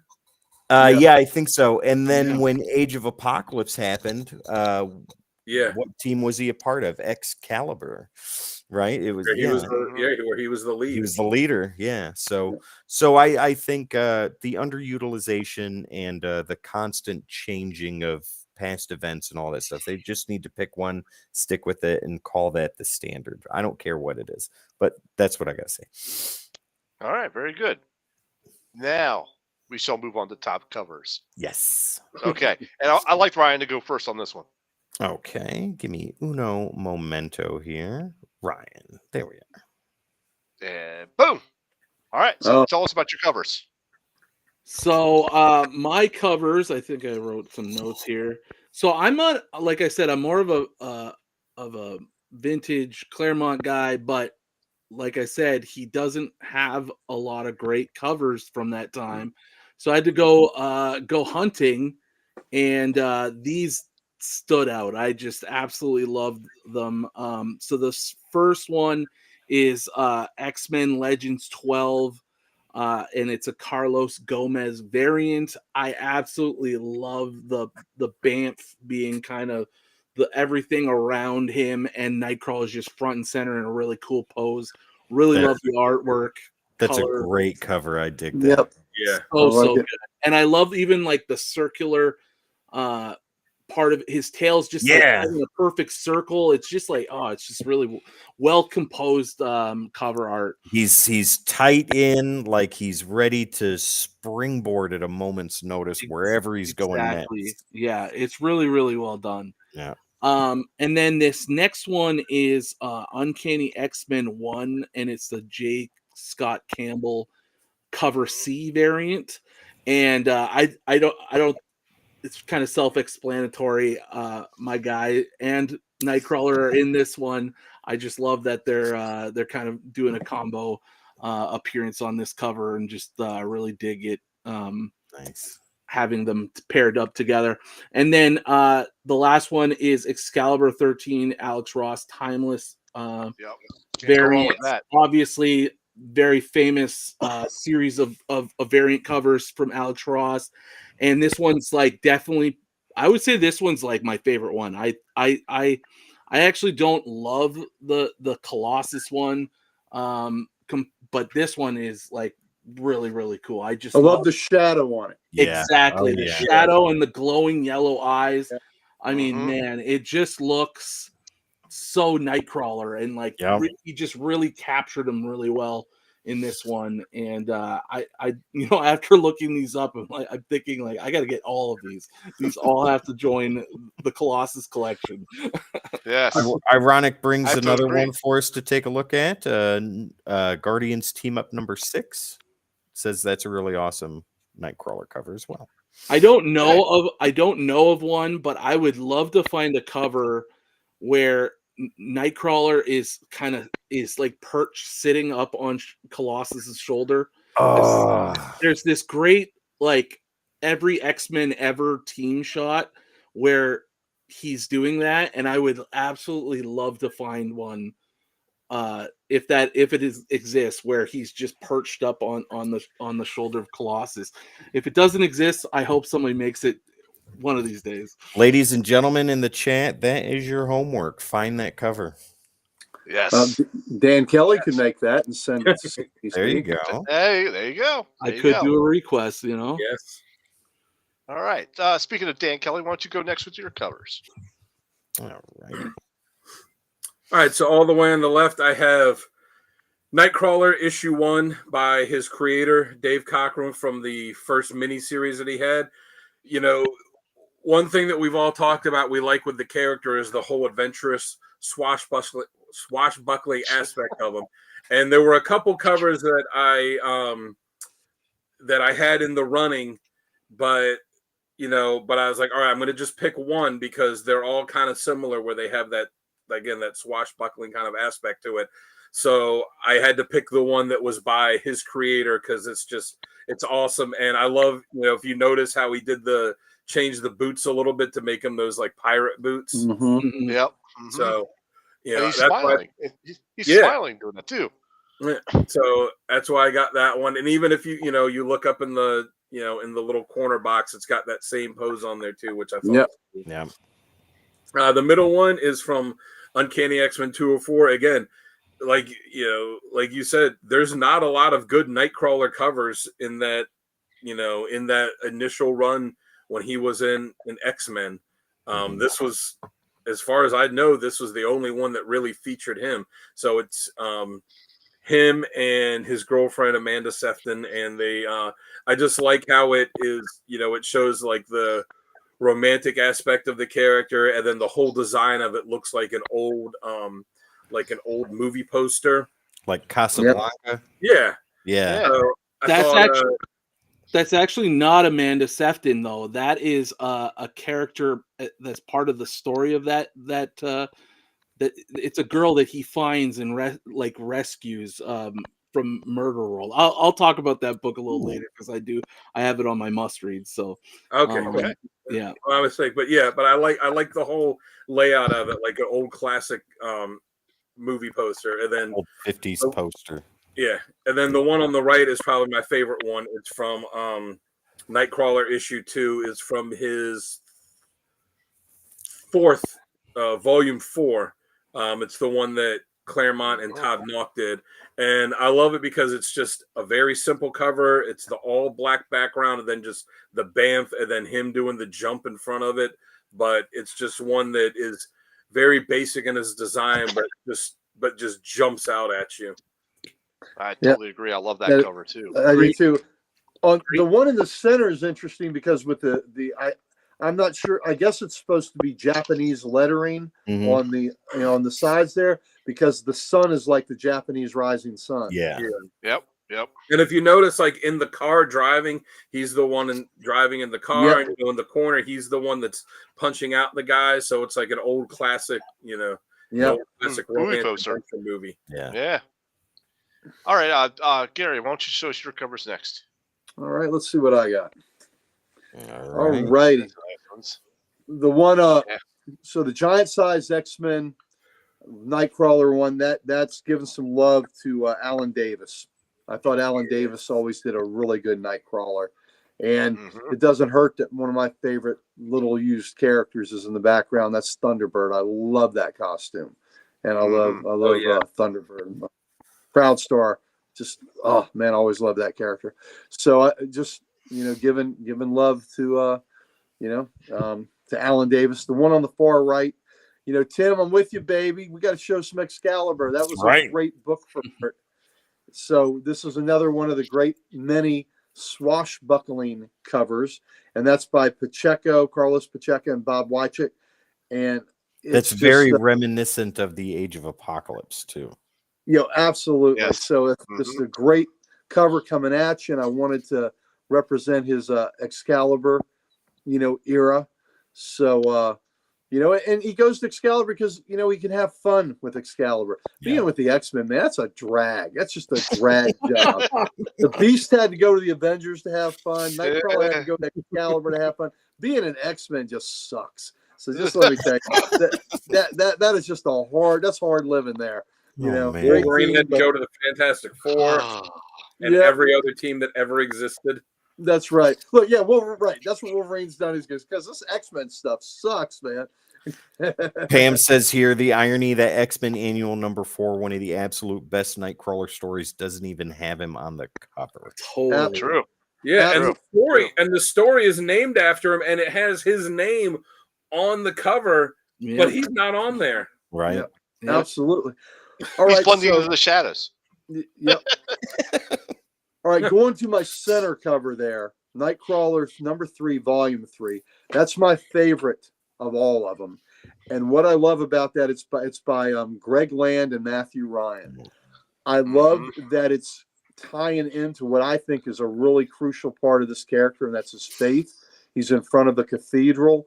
He's holding the the cross in his left, the rosary in his left hand, and that the church, the stained glass is like a halo above his head, and I love that. I love the tail, as it's the way it's curving and all. But that to me, that to me sums up so much about Kurt right there. Is his how he looks coupled with the faith that he has. He looks like a demon, but he's angelic in demeanor. And so I just think like yes. Yep. So those are my three, but the one in the center is my favorite Nightcrawler cover of all. I love it. Nice. All right, Tim, you're next.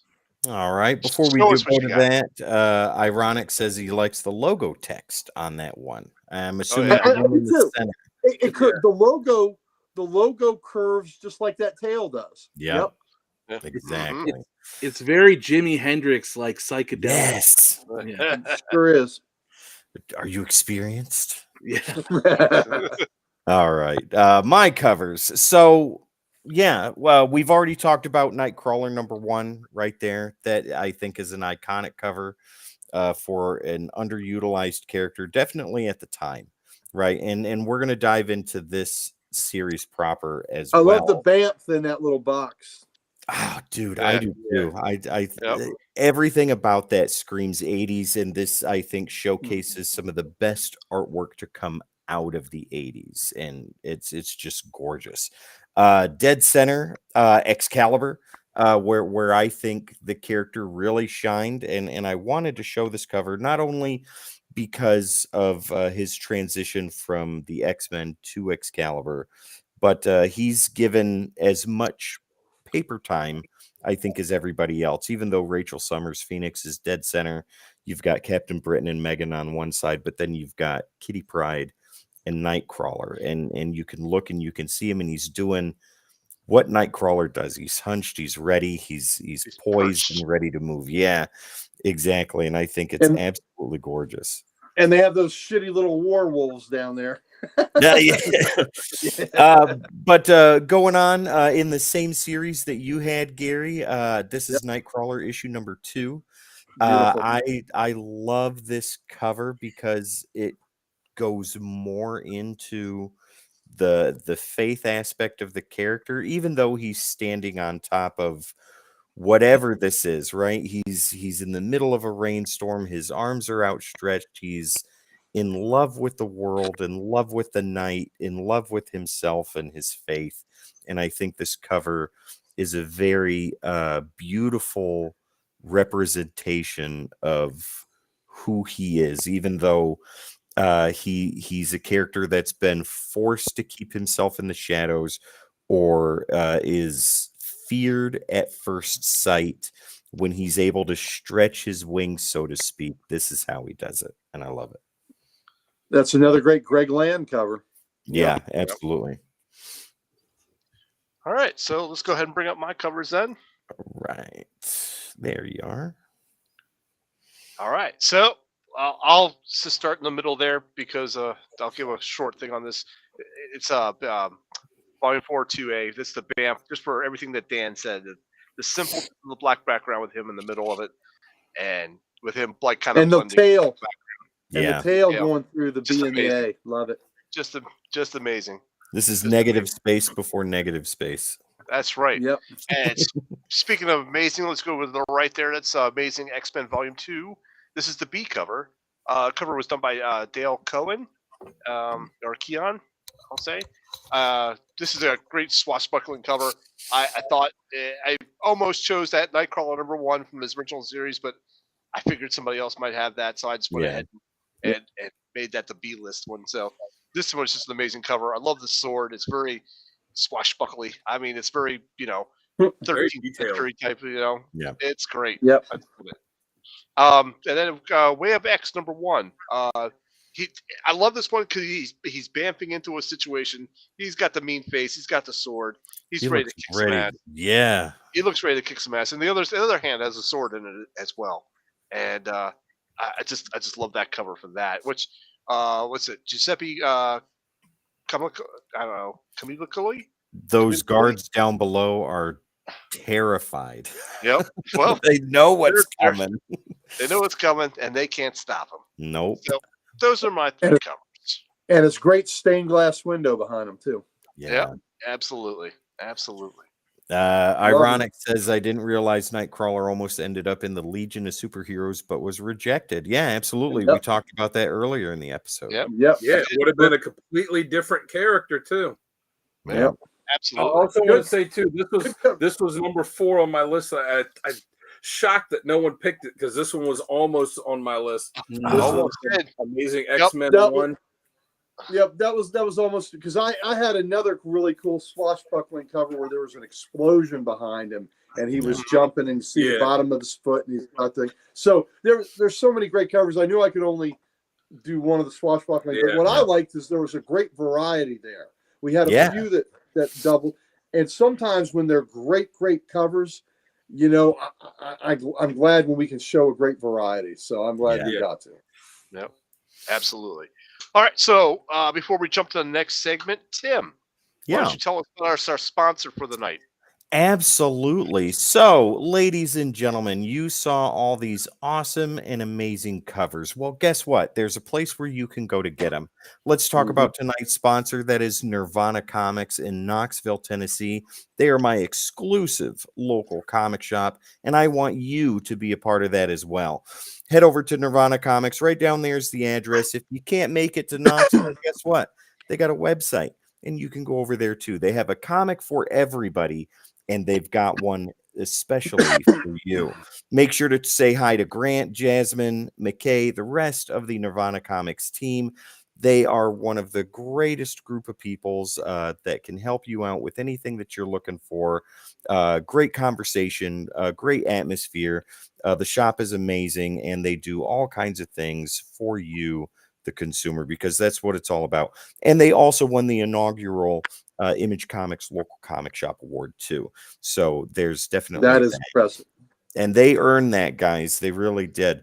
So NirvanaComicsKnoxville.com, or if you're in the Knoxville, Tennessee area, right there's the address. They've got a comic for everybody, especially for you. All right. Very good. So next segment up is our essential readings for the character. Ooh, And yeah. Tim, why don't you go ahead and kick us off for that? Okay, so Must reads. ladies and gentlemen, let's go ahead and dive into this. So I'm I going to love be that cover art. I love that art. I love it. yeah. I'm going to be kind of short about the bottom two because I know that we are going to talk about that way more in depth.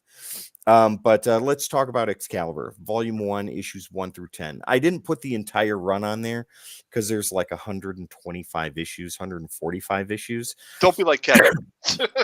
Yeah. I just gave you the first 10 because there's some awesome and amazing stories in there, and it's a great jumping off point if you want to dive further into the second team that Mr. Kurt Wagner is known for being on. The covers are beautiful. Alan Davis did amazing work with artwork and with writing. So I highly recommend that. That's why it's on the top of my list for you guys. The second one, Dan, I know you're going to talk about this a little bit more. Uncanny X-Men number 204. This is a Nightcrawler centric story. And it's really good. It's a story that like if you want, well, what's the best way to put it? Well, just a Nightcrawler story. I actually do not have that one on my list. Oh, well, I know somebody does. But yeah. But in the middle of Mutant Massacre and the Brood and all of that stuff, you've got this, and it's a great story. And then down below, Nightcrawler Volume 1, numbers 1 through 4. Wes and I are actually going to do a review on this in the very near future. We've both got the issues ready to go. We just need to sit down and read them. But this is his first solo series. So this is definitely something that you should check out if you want an even deeper dive into Nightcrawler. Very good. Very good. All right. Gary, how about you? What's your must reads then? All right. So my must reads are it's going to be the original one, the Nightcrawler 1 through 4, Volume 1. The swashbuckling. It was written and drawn by the creator of the character, Dave Cockrum. We got the Bamfs out of that. I mean, come on. Those are some of they're awesome critters. So they get them out of there. Amazing X-Men.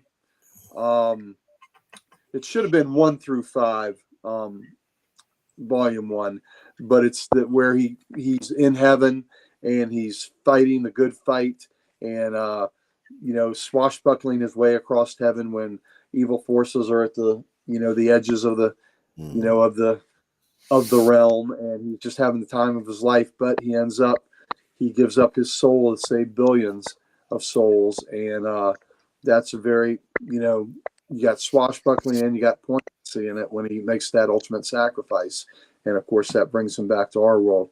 And then my last one is the issue I read from earlier for my badass moment with Wolverine seeking absolution. This, of the three, this is my favorite. And it's just a single issue. It's Wolverine number 6, Volume 6. And that conversation, that, heartbreaking conversation where Wolverine needs absolution and he needs assurance that he's not just an animal. Yeah. And that he's a man and that he's a flawed man. And he did hard things. He killed 27 men. And, that weighs on his conscience heavily, and he needs his best friend to help him soothe that open wound of that guilt that he is carrying. And Nightcrawler is, Kurt is just magnificent in that book and the conversation. When you watch a great movie, we've all seen Heat, right? Mm-hmm. Oh yeah, the great De Niro Pacino movie. Mm-hmm. The scene of them in the diner just talking is so amazing. And that's what this is. This is a book, and the scene of them in the bar just talking is freaking amazing. And it's beautiful writing. Got to give a lot of love to Greg Rucka, who wrote the words, and Derek Robinson, who drew the emotions of the scene. So those two guys, I can't recommend that book highly enough. Wolverine number 6, volumes, volume 3. It should be volume 3. Wolverine number 6, volume 3. It is well worth reading, folks. Yeah, because that was right after they did the renumbering. Right. Yeah. And that was right. And the storyline where he killed everybody was the Brotherhood. Where he killed them all. But that was the coda to that storyline. I think Derek Robertson was doing the artwork for that. Am I right? Yes, absolutely. Yeah. Absolutely. Yeah. Cool. All right, Dan, you're next. What do we got? Oh, give me 1 second. There we go. All right, well, we'll start at the top. I've got the Quest for Nightcrawler, which is the Amazing X-Men 1 through 5. Though I think the collection of it goes the first 6 issues, but it's the 1 through 5 where it starts out with Kurt after he's dead and he's in heaven, and then the X-Men have to go up to heaven and they have to get him to help them on this mission, and ultimately at the end he decides to leave heaven and come back down to Earth with the X-Men so he could save the day. And then the issue 6, I think, is him kind of readjusting to life back on Earth. But the writing's good. The artwork by Ed McGuinness is fantastic.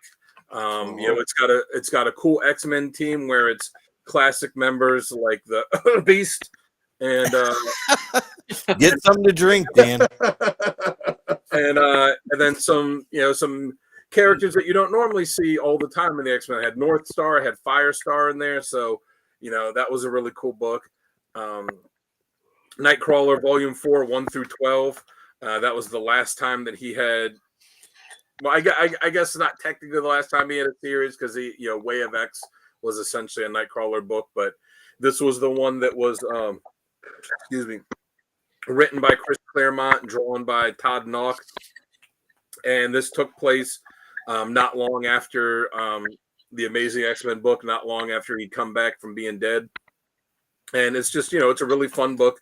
A lot of good classic Nightcrawler type of stuff in it. And then, the one at the bottom, the Nightcrawler Volume 1, 1 through 4, written and drawn by Dave Cockrum, who created him. And it's just a fun adventure book.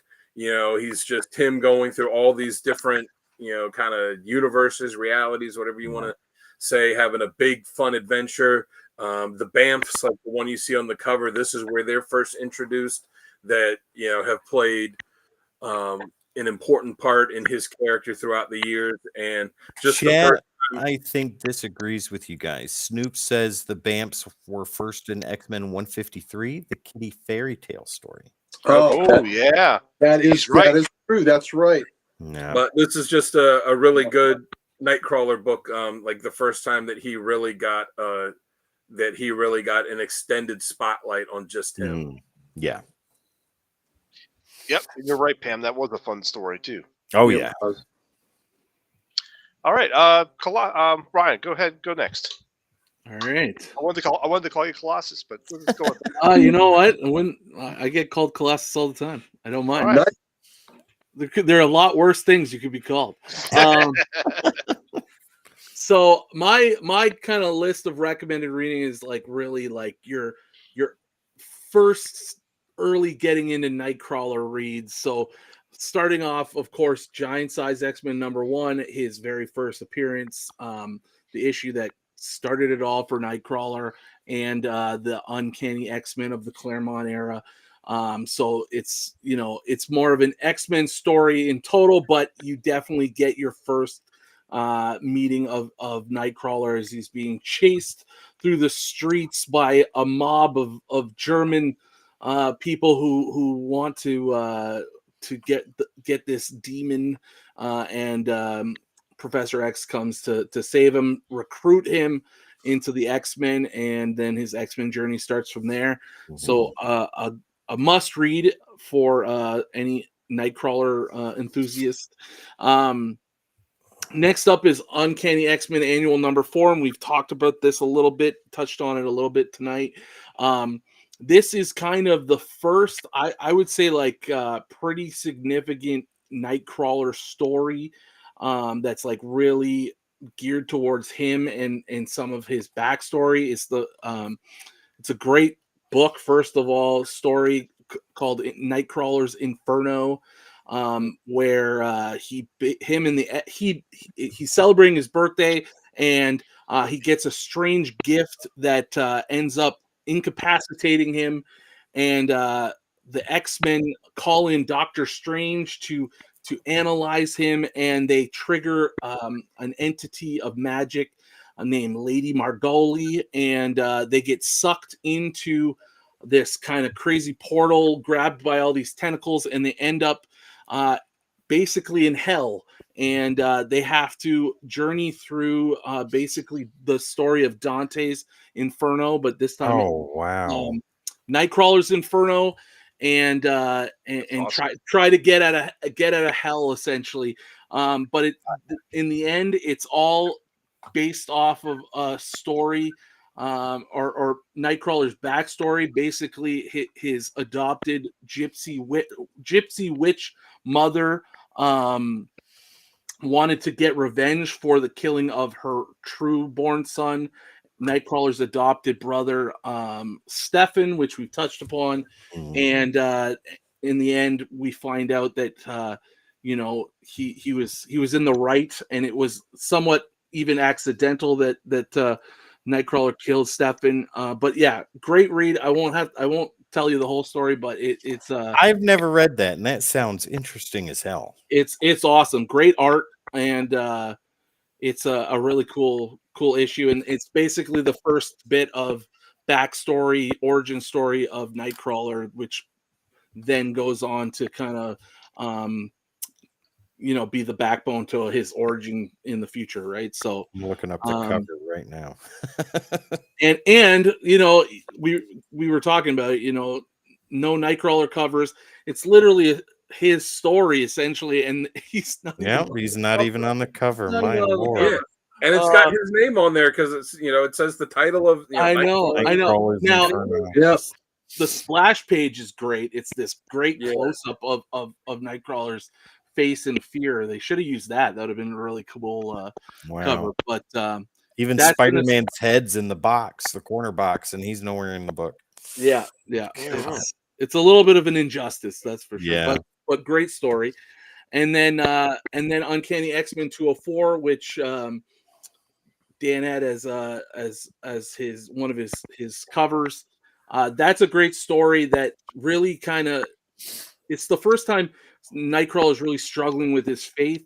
He's just had an encounter along with the X-Men with the Beyonder, and he's kind of grappling with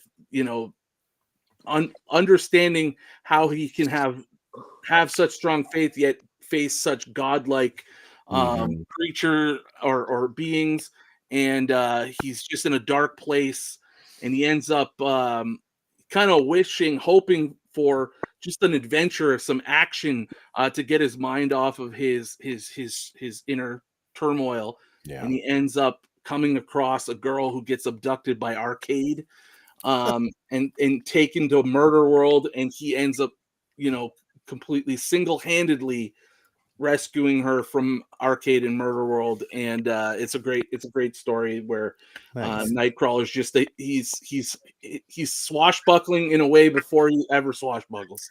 And he's the complete hero. It's a solo story with Nightcrawler. There's no other X-Men, and it's a great read.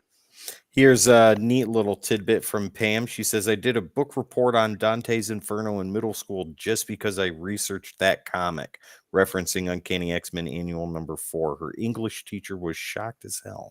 Hey, I saw what you did there. You did there, Pam. Shocked I as hope you hell. got a nail on that one. I hope you got a Right? nail on that. All right, so let's go ahead and bring up my recommended readings then. There you go. Why, thank you. All right, so first one we got up there at the top, Amazing X-Men number 1 through 19, volume 2. This is just a badass thing. This is where I believe he does the punch to Azazel when Azazel's telling him you can have everything you want if you just step aside, and he just gives him a nice right cross to the face. Bam! It's just written by Jason Aaron. You told us who it was. I thought Yeah. you were going to tell us. I said I'd save it for later. Oh, save it for later. Okay. Save it for later. I thought you were saving it for us to read. Well, sorry. No worries. Spoiler No alert, worries. people. God. Come on, it's only been Jeez. 30 years, dude. Come on. I know. So this was written by Jason Aaron, and penciling was Ed McGuinness. Ed McGuinness is just an amazing job with his artwork. I thought this was a well-written story. Well, it's only 19 issues, easy to pick up. It's something you can probably pick up in trade now too. Yeah. Going next one, Nightcrawler Volume 3, 1 through 12. This is where he's Sal's back giving and you a forth. lot of homework, ladies I'll and give you a gentlemen. lot because I just couldn't pick one issue. I just couldn't do it. I had to, Ryan gives you grab a single story. issues. Sal gives you full Gives you- series. I give you a full series. I'm the teacher you hate to get because I'm like, I'm I not going to gave- need this report on my desk tomorrow. I gave 2 annuals though. Those are beefy reads, you know. There you go, That yeah. is true. That is true. That is true. And so Nightcrawler is drawn to the mystical world of demons and black magic. He partners up with Amanda Seffin to help defeat some evil forces, of course. So this is just a good read. The writer was Roberto. I'm not going to mess up this last name. Aguirre Sagasa. Yes. And the penciling was Derek Robinson. So I liked this story. It was a good read. And my last one, of course, is Nightcrawler Volume 1 through 4, Volume 1. And Dan said it best. This was a fun read. This is an adventure book that was just fun. You know, Dave Cochran did both the writing and the artwork in this one, and it was just amazing. Don't Yeah, you're welcome, encourage Richard. him, Richard. Don't encourage him. Thank you, Richard. Appreciate that. Richard kissing up to the teacher there. Yeah. Right? Look at that. Look at that. Look at that. Lord. God. Did we all have the volume 1? I think miniseries? most of us did, I think. Ryan, you had volume Ryan 1. did Didn't not. you? No, you didn't. No. Yeah. No, I had the 3 Yeah. singles. Yeah. So, hey, Dan, turn that over. Turn that one back over to go to the other one. I almost chose that as one of my other covers Ooh. because he's swinging in with saving the girl from the shark that looks like Jaws. Yeah. Yeah. Yep. Annual. That Ryan, would you be got a a good great one there, cover too. to go. That would be a great one to get slabbed and go on your wall if you had that Ghost Rider cover. That's like the most ridiculous cover where it's Ghost Rider underwater fighting a shark, but his skull is still on fire. There's a Superman cover that was done the year the Jaws came out. Oh, Mike yeah, Rowe drew it, yeah, where yeah. the shark is biting his cape.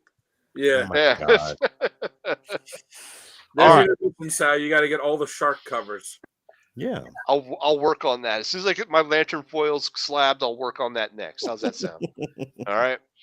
So on to our next segment is best artist and best author. So these are two not necessarily worked on the same book at the same time, but when we think of this character, these are our go-to guys. And I will go first. And for writer, Sal, yes, why don't you go first? thank you. Actually, you know what? I am not going to go first because I usually wrap it out with the outro. Tim, you go first. I'm going to phone a friend and say, Ryan, why don't you tell us what yours are? Yeah. Sure. All right, Ryan, you go first. So I mentioned earlier how I would have, and I know I got to read Excalibur now because No, you don't. It's not. You're welcome. the character blossoms there. Yeah. So I Yes. need to read it. But Yeah. it's a crying shame that Claremont and Jim Lee didn't get to team up to do more Nightcrawler because Yeah. I think of the Jim Lee run in the 90s, but even before that adjectiveless X-Men, I would have loved to have seen Jim Lee drawing Nightcrawler along with Claremont writing Wow. it. That would have been my my duo for Nightcrawler. Mm. Yeah, he didn't really draw him much. I mean, there was like the X-Men card set. Yeah. Yeah. A couple times, but Yeah. he wasn't in. He was in Excalibur then, so he wasn't in the X-Men Yeah. stuff to draw. Yeah. Okay. Now Very I good. can go, Sal, if you want me to. No, I'm going to make Dan go now. Oh, okay. That's fine. I'll wait. I'll No, just Tim, leave go you. ahead. Go ahead, Tim. Go ahead. Oh, okay. Make up your damn mind, Sal. I'm just messing with You're you. like the writers trying to figure out Nightcrawler's definitive origin. Right? There you go. Let's retcon this to be something else. So, for writer, Claremont is a no-brainer, but I like to use my brain, and I'm gonna choose Alan Davis. Ooh. All right, interesting. From when he was on Excalibur, I believe. Isn't that right? That is correct, sir. So yeah, Alan Davis is the writer. I would love to see that. Or if we're gonna do this, I'd love to see Claremont and Davis team up to do a collective story together, like have them both write and see what they can do, like 5 issues or something. But if it's just one writer, I'm going to choose Alan Davis. And Ryan, I am right there with you as far as the artist goes. It has to be Jim Lee, because we never really got to see him do anything with Nightcrawler. And there's so much that I think he could have utilized on the page. And with Scott Williams doing the inking as per usual, it would have looked gorgeous. Yeah, it would have been awesome. I agree. Oh, I yeah. agree. All right, Dan, you can go now. Maybe you should let Gary go first. No, Dan's fine. What about you? I'm saving Gary for last. Well, Most people do. I mean, Tim said it's a no-brainer. I got to go with Claremont for the writer. All the important aspects of the character were ones that were introduced by Claremont. The religious aspect of the character, the fun-loving aspect of the character, the swashbuckling, the ladies' man, like all that stuff was stuff that was introduced by Claremont. He wrote him in Uncanny X-Men. He wrote him in Excalibur when they launched that. He wrote him in the Nightcrawler series, the Volume 4, the one that he did. Everything. Yeah. So I, as with just about any X-Men character, it got to go with Claremont as the writer. Okay. For artist, even though Jim Lee is my favorite artist, I couldn't pick him just because he, I would like to see him draw Nightcrawler more, but I went with artists that did do it, and I had a tie between two of them. Todd Nauck, who did the 12 issues of his Volume 4, and Ed McGuinness, who did the first 5 or 6 issues of Amazing X-Men, because I love the way that they draw them. It's that, they draw them where their style fits with him being the fun-loving, energetic character, and the way that they draw the stuff is very kinetic, so that's why I went with those two. Ryan, real quick, who else would be a great artist that I'm not a fan of, but I think you can agree that he would be perfect for a Nightcrawler story? Jay Lee. I see that. Yeah. I think about your boy Mark Bagley. Negative, sir. Jay Lee. I thought you were going to go Zeb Wells. Definitely not. Jay Lee, I think his style fits perfect with the type of gothic story that you could tell with Nightcrawler. Yeah. Nice. All right, Uncle Gary, why don't you go ahead and give us yours? All right, just on the this is not who my Nightcrawler artist is, but since we're talking about who would be a great artist on it, my favorite artist of all excels in drawing demons, and his name is Bernie Wrightson. He would have done a hell of a Nightcrawler. So Yeah. he would have done a hell of a Nightcrawler. So like Dana said, like we say, a no-brainer is Chris Claremont, but I'm not operating on my brain is taking a detour here, and I'm going to give love to the creator of the character and give it to Dave Cockrum, who also did the first miniseries. And also, this is a way to tip my cap for him to create this character, to bring this character from DC, when DC didn't take it, and to create this in the middle of a damn typhoon when he created this character. So, and, that first miniseries, the swashbuckling fun that it was written and drawn by Cockrum. So I'm going to give him the best writer nod just because I want to give him some love when, the better choice is Claremont. Claremont. I'm not going to deny that, but just in the, in the name of giving love to Cockrum, I'm going to put him there. For my artist, for me, it's still John Byrne. I loved how he drew Nightcrawler. Absolutely. So John Byrne is my guy for that. Very good. Very good. All right, for me, I thought about this a lot, and for someone that I would love to have drawn Nightcrawler, the master of the group shot, George Perez. Yep.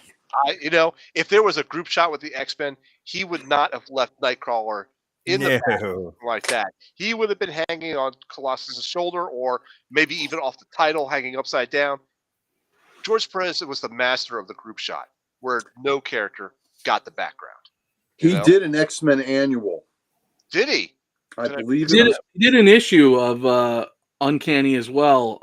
The one where Magneto's got Wolverine up front center. Yeah. Well, he did the cover. He did the cover of that. Oh, he Cover, did the cover. Right. Yep. Yeah. Yeah, I trick people on a trivia, and I say, who is that? And everybody says it's Byrne and Austin. No, it was, where he's putting the claws back to himself. Exactly. Yeah. I think it was- Yeah. Wolverine's that got was that the really short- worried look on his face with his Yeah. eyes Yep. real big. That is Yeah, such a great cover, man. I Oh, think it's 112 maybe, but that is it's the low, first yeah. one. But I believe that annual, the one with Archon in it, I believe that was George Perez Perez. did the whole art. I have a George Perez Mm. print that he signed for me of X-Men, and it's just one of those rarities because he's not famous for drawing X-Men. Right. So, That's really cool. But so I I'm just gonna. feel like he would have given the love to that he deserved. That was like you the know? team he did the least work on, right? Yeah, right. Yes. Yeah. Yeah, I believe so. Yeah. But 112, ultimately, you said? Is that right? What's that? 112?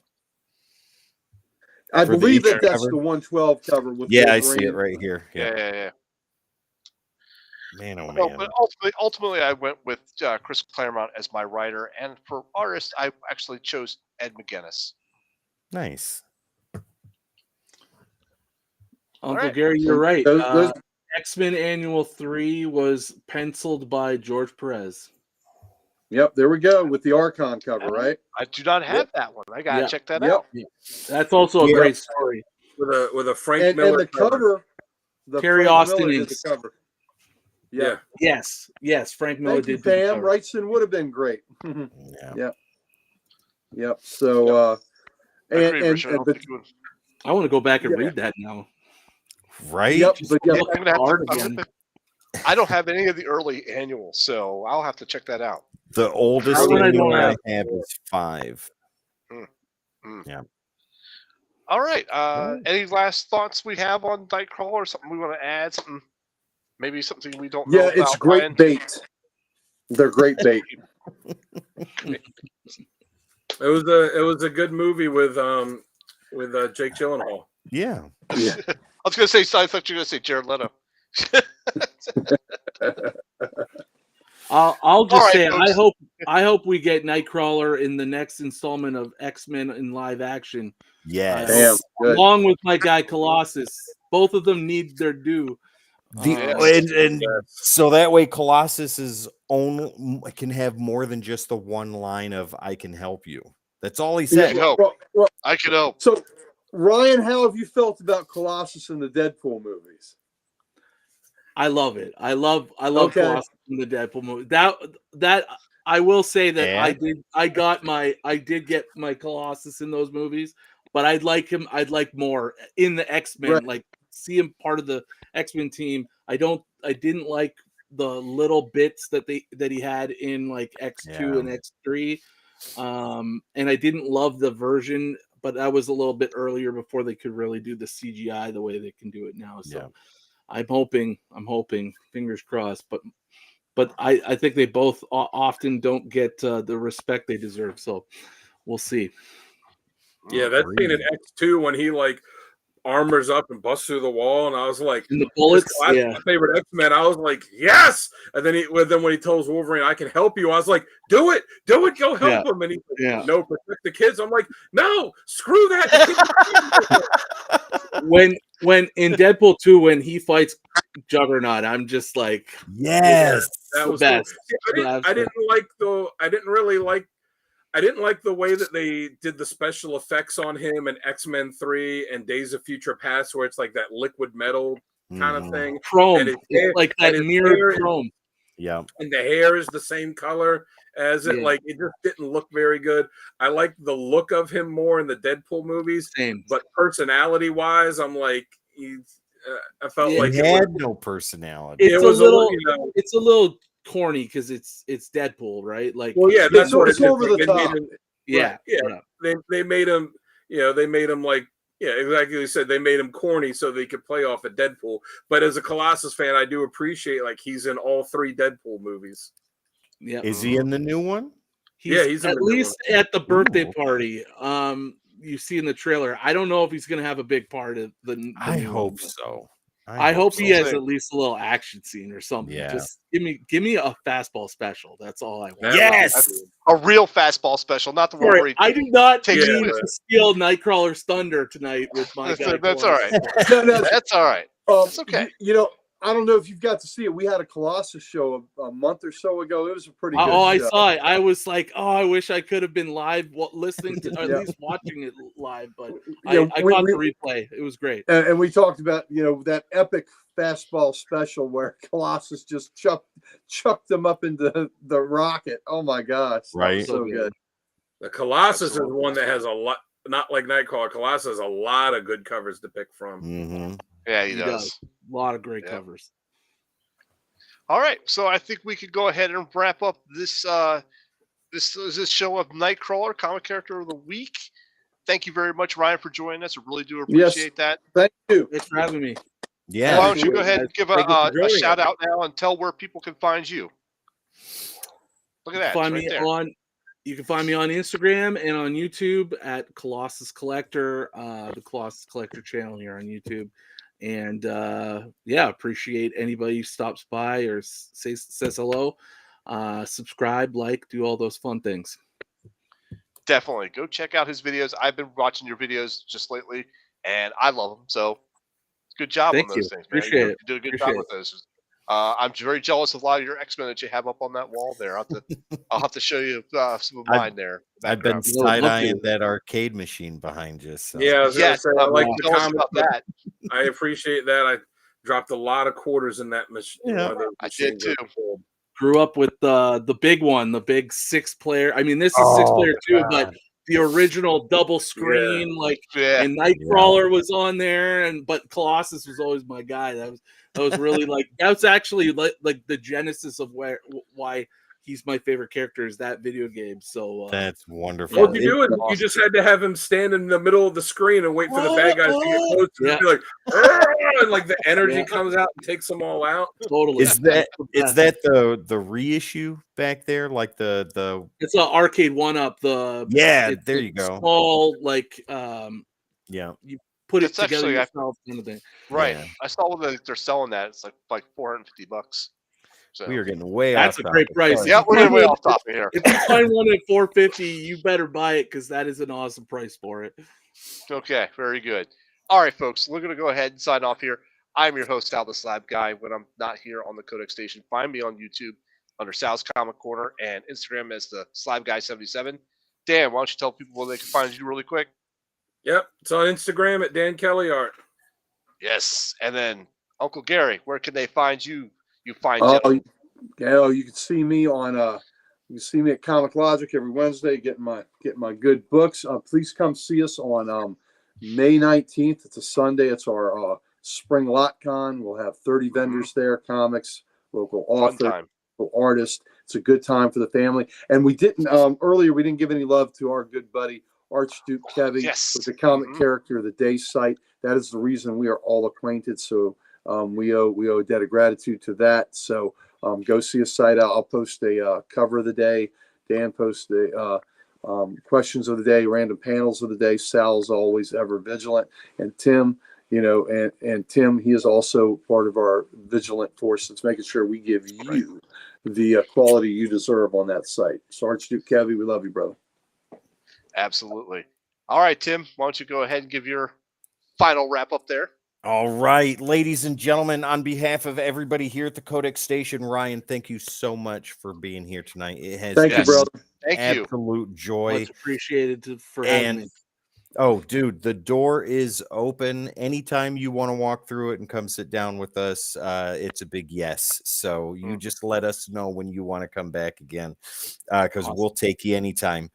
Ladies and gentlemen, don't forget you can find us on all the socials. All you got to do is type in at the Codex Station, and that is where we will be, your favorite social media platforms, and where we're live streaming right now. Once again, at the Codex Station. Gary, what do we want to do with those? Oh, let me tell you, every host you see on the Codex Station, and now since Ryan's been with us, he's already infected. So we have all the socials, and we'd like nothing better than to give them to you. There you go, ladies and gentlemen. There is no shot, there is no cure. There's only awesomeness and a lot of body fluids at the Codex Station right there. And also, don't forget, ladies and gentlemen, you're hot, you're sweaty. It's getting to be summertime. You need a shirt that is going to attract even more heat and make you awesome. Head over to thecodexstation.com for all your Codex needs. Get some merch, meet the team, and so much more. Once again, thecodexstation.com. Ladies and gentlemen, my name is Tim the Terrible. This guy right over here is Ryan, also known as Colossus Collector. Over on the other side of him is Sal the Slab Guy. Down below is the beautifully talented, the road manager, Dan the Kelly Art. And right below me, holding up the pillars of Codex, is Uncle Gary himself, the Ric Flair of comic books. Ladies and gentlemen, this is the Codex Station, comic character of the week, Nightcrawler. And I can't leave you, beautiful, voluptuous people, until I hear two wonderful words. Would that be gaping holes? Brown Lantern. Bamf! Bamf! Brown Lantern will fill your gaping holes. That's it right there, ladies and gentlemen. We love you. We will see you on Saturday. One more time. Gaping holes.